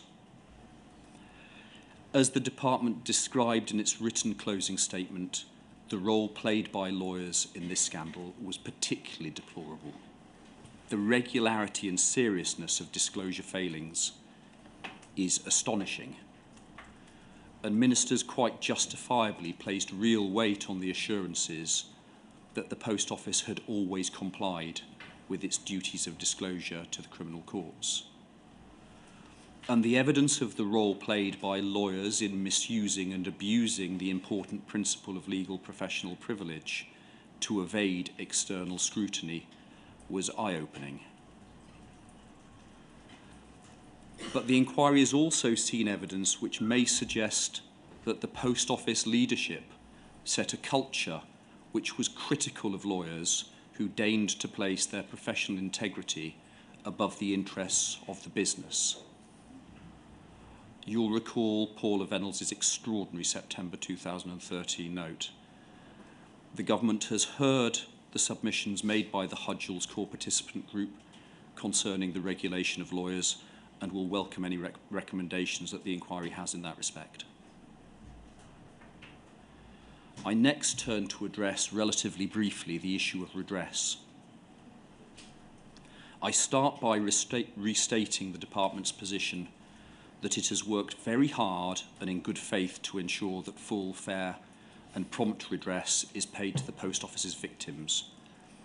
There's been no lack of effort, but the department realises that this has been too slow for many postmasters and their families, and it is acutely conscious that the list of those who've tragically passed away before receiving full and fair redress continues to grow. In its written closing statement, the department has set out its position on redress in some detail, and I won't repeat that now. Instead, I'll use my time to address some of the bigger themes that emerge from the evidence in relation to redress. The first is to pick up a point made by a number of witnesses and indeed by the National Audit Office in its Government Compensation Scheme's Lesson Learnt report, published in July of this year. That is that there is presently no centre of expertise within government to provide guidance, expertise or a framework for public bodies seeking to set up a compensation scheme. This means that each new compensation scheme involves a newly reinvented wheel, or once a compensation scheme has been launched, rebuilding the plane whilst flying it, to paraphrase Sarah Mumby's evidence. The second point, related to that first point, is that it's easy in hindsight to criticise an incrementalist approach to compensation scheme design and delivery, because, as Sarah Mumby described, there's a tendency to assume that it was possible to build a perfect scheme in the first place. As Sarah Mumby explained, the least bad option is often to get going and make changes later rather than attempting to design the perfect scheme to start with. There's an element here of the test and learn approach suggested by Pat McFadden. Of course, so much the better if the initial design, even if imperfect, were to benefit from expert input of the type proposed by the NAO. Third, the department has regularly, proactively and constructively engaged with the postmasters' representatives and has regularly made improvements to the schemes in line with their suggestions. It set up the Horizon Compensation Advisory Board, which has played a hugely important role. It involved the representatives of postmasters in the design of the group litigation order scheme and the Horizon Convictions Redress scheme from the outset. And it will continue with this process of engagement and incremental improvement in furtherance of those aims, full, fair and prompt, out of the glare of this inquiry. Fourth, while Sarah Mumby and Kemi Badenoch suggested a lack of creativity in the government's response, and we note the Hodge core participant group refer to a business as usual approach in their written closing statement. There has, in fact, at times been genuine innovation in the way the department and the government as a whole has approached redress. It acted to go behind the GLO settlement by creating the GLO compensation scheme and ultimately secured primary legislation to ensure the continuing power to pay. It found creative solutions to speed up redress, most obviously fixed sum offers, which were a novel and genuinely game-changing development.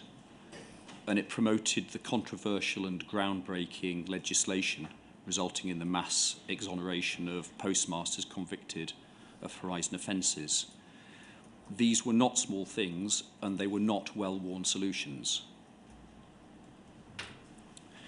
As a mark of its seriousness, the government has set aside funding of £1.8 billion, which the Treasury has publicly confirmed is not a limit, and it's so far paid out around £500 million in financial redress. These are big sums, and the department is proactively looking to identify gaps in the existing schemes. The government is pleased that Fujitsu has recognised that it must share the responsibility for meeting the costs of the scandal. The Horizon Compensation Advisory Board's paper on the future of redress goes further than the National Audit Office's report. As well as advocating an independent body to deliver redress, it proposes that that body should have a role in monitoring the behaviour of government organisations through looking at both unresolved complaints and management information. The government would welcome the inquiry's view on this point. The department recognises that there is still much work to be done. It realises that every day that postmasters and their families continue to wait for full and fair financial redress is a day too long. It will continue to work hard to make improvements to the schemes in the interests of ensuring full and fair compensation is paid as quickly as possible. It publishes regular progress reports. It's subject to ongoing select committee and other parliamentary scrutiny. For example, the Minister has just today made a further statement to Parliament, a written ministerial statement. The Department would, of course, be very happy to provide further updates to the inquiry for as long as you would find that helpful, sir. And it will welcome the inquiry's recommendations on how to improve the system by which government provides redress and compensation for the future. Finally, sir, I return to the critical matter of culture and cultural transformation at the Post Office. The evidence heard by the inquiry has indicated that the profound cultural problems at the Post Office have existed over decades. The department has recognised the need for a complete reset of the Post Office's culture and a rebalancing of its corporate mission. Together with UKGI and the Post Office Board, the department has taken real and material steps to improve the culture. An example is the innovation of Postmaster Neds. But cultural transformation of a large and complex organisation like the Post Office with such deep-rooted problems takes time. Whilst the department has seen signs that the culture is genuinely improving, serious problems have remained. Without attempting to provide an exhaustive list, this is clear from the YouGov evidence, the evidence of Saf Ismail and Elliot Jacobs, the evidence about the untouchables, the executive bonus metrics, the history of the Horizon replacement project, and the circumstances leading to and following the dismissal of Henry Staunton. Clearly, the Post Office has remained an institution under real stress. Changing the culture of a large and complex organisation like the Post Office is not easy, and there have been and will be choppy waters to be navigated. But there are reasons to be optimistic. The department has faith that under Nigel Railton's leadership as chair, the Post Office is heading in the right direction, and the department endorses and supports his efforts towards a renewed and rebalanced Post Office. He has set a new tone at the top of the organisation, giving a clear vision of a future Post Office with postmasters at its centre. He's also started implementing the recommendations of the Grant Thornton report in relation to board effectiveness. The inquiry has heard evidence that there has been a noticeable improvement in the working relationships at board level, more streamlined governance arrangements, and much better communication with government. And the government hopes and expects that the new statutory duty of candour will help to drive improved standards across the post office. Mr. Railton needs time, and he needs the support of the department. New appointments to the board will be crucial. The department, with UKGI's assistance, is making progress in appointing NEDs with experience in organisational design, public sector ownership and major IT projects. We note the IOD's recommendations in its recent policy paper and recognise that in relation both to the post office and to public corporations in general, the government needs to act with real intelligence when making board appointments. As the Minister Gareth Thomas and the Secretary of State Jonathan Reynolds explained in their evidence to the inquiry, the government wishes to facilitate a wide-ranging conversation about the future of the post office and its culture, which includes the perspectives of the public at large. It recognises that profound questions about the future model of the post office should not be kicked down the road any further. That is why the department has committed to publishing a green paper in the first half of next year, which will seek views on a range of different proposals for a future post office network. The department urges all those with an interest in a future in which the post office and its postmasters can flourish to respond to that consultation. In sum, the government does not accept that the post office is not worth saving. To the contrary, it is essential that the post office is able once again to take its proper role as a trusted and trustworthy institution at the centre of our national life.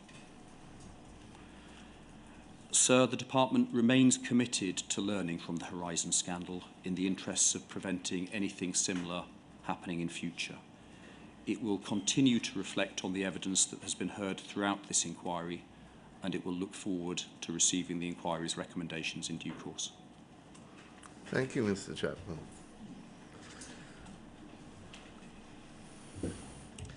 At this point, in the area of South Wales from which I come and where I live, I'd say, well, there we are.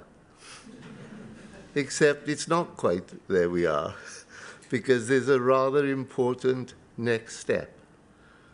Before I get to the next step, can I pay my tribute to all those who have participated in, written and articulated the closing submissions that I have received. It goes without saying that I have already found them extremely helpful, and I will continue to do so. I'm grateful to you all. I would also like to thank again all the persons who have attended this inquiry and shown such interest in it. I would particularly like to thank those people who attend in person as opposed to remotely for their good humour, discipline, and ability to sit through evidence and submissions, which no doubt some of them found extremely difficult to hear and take in.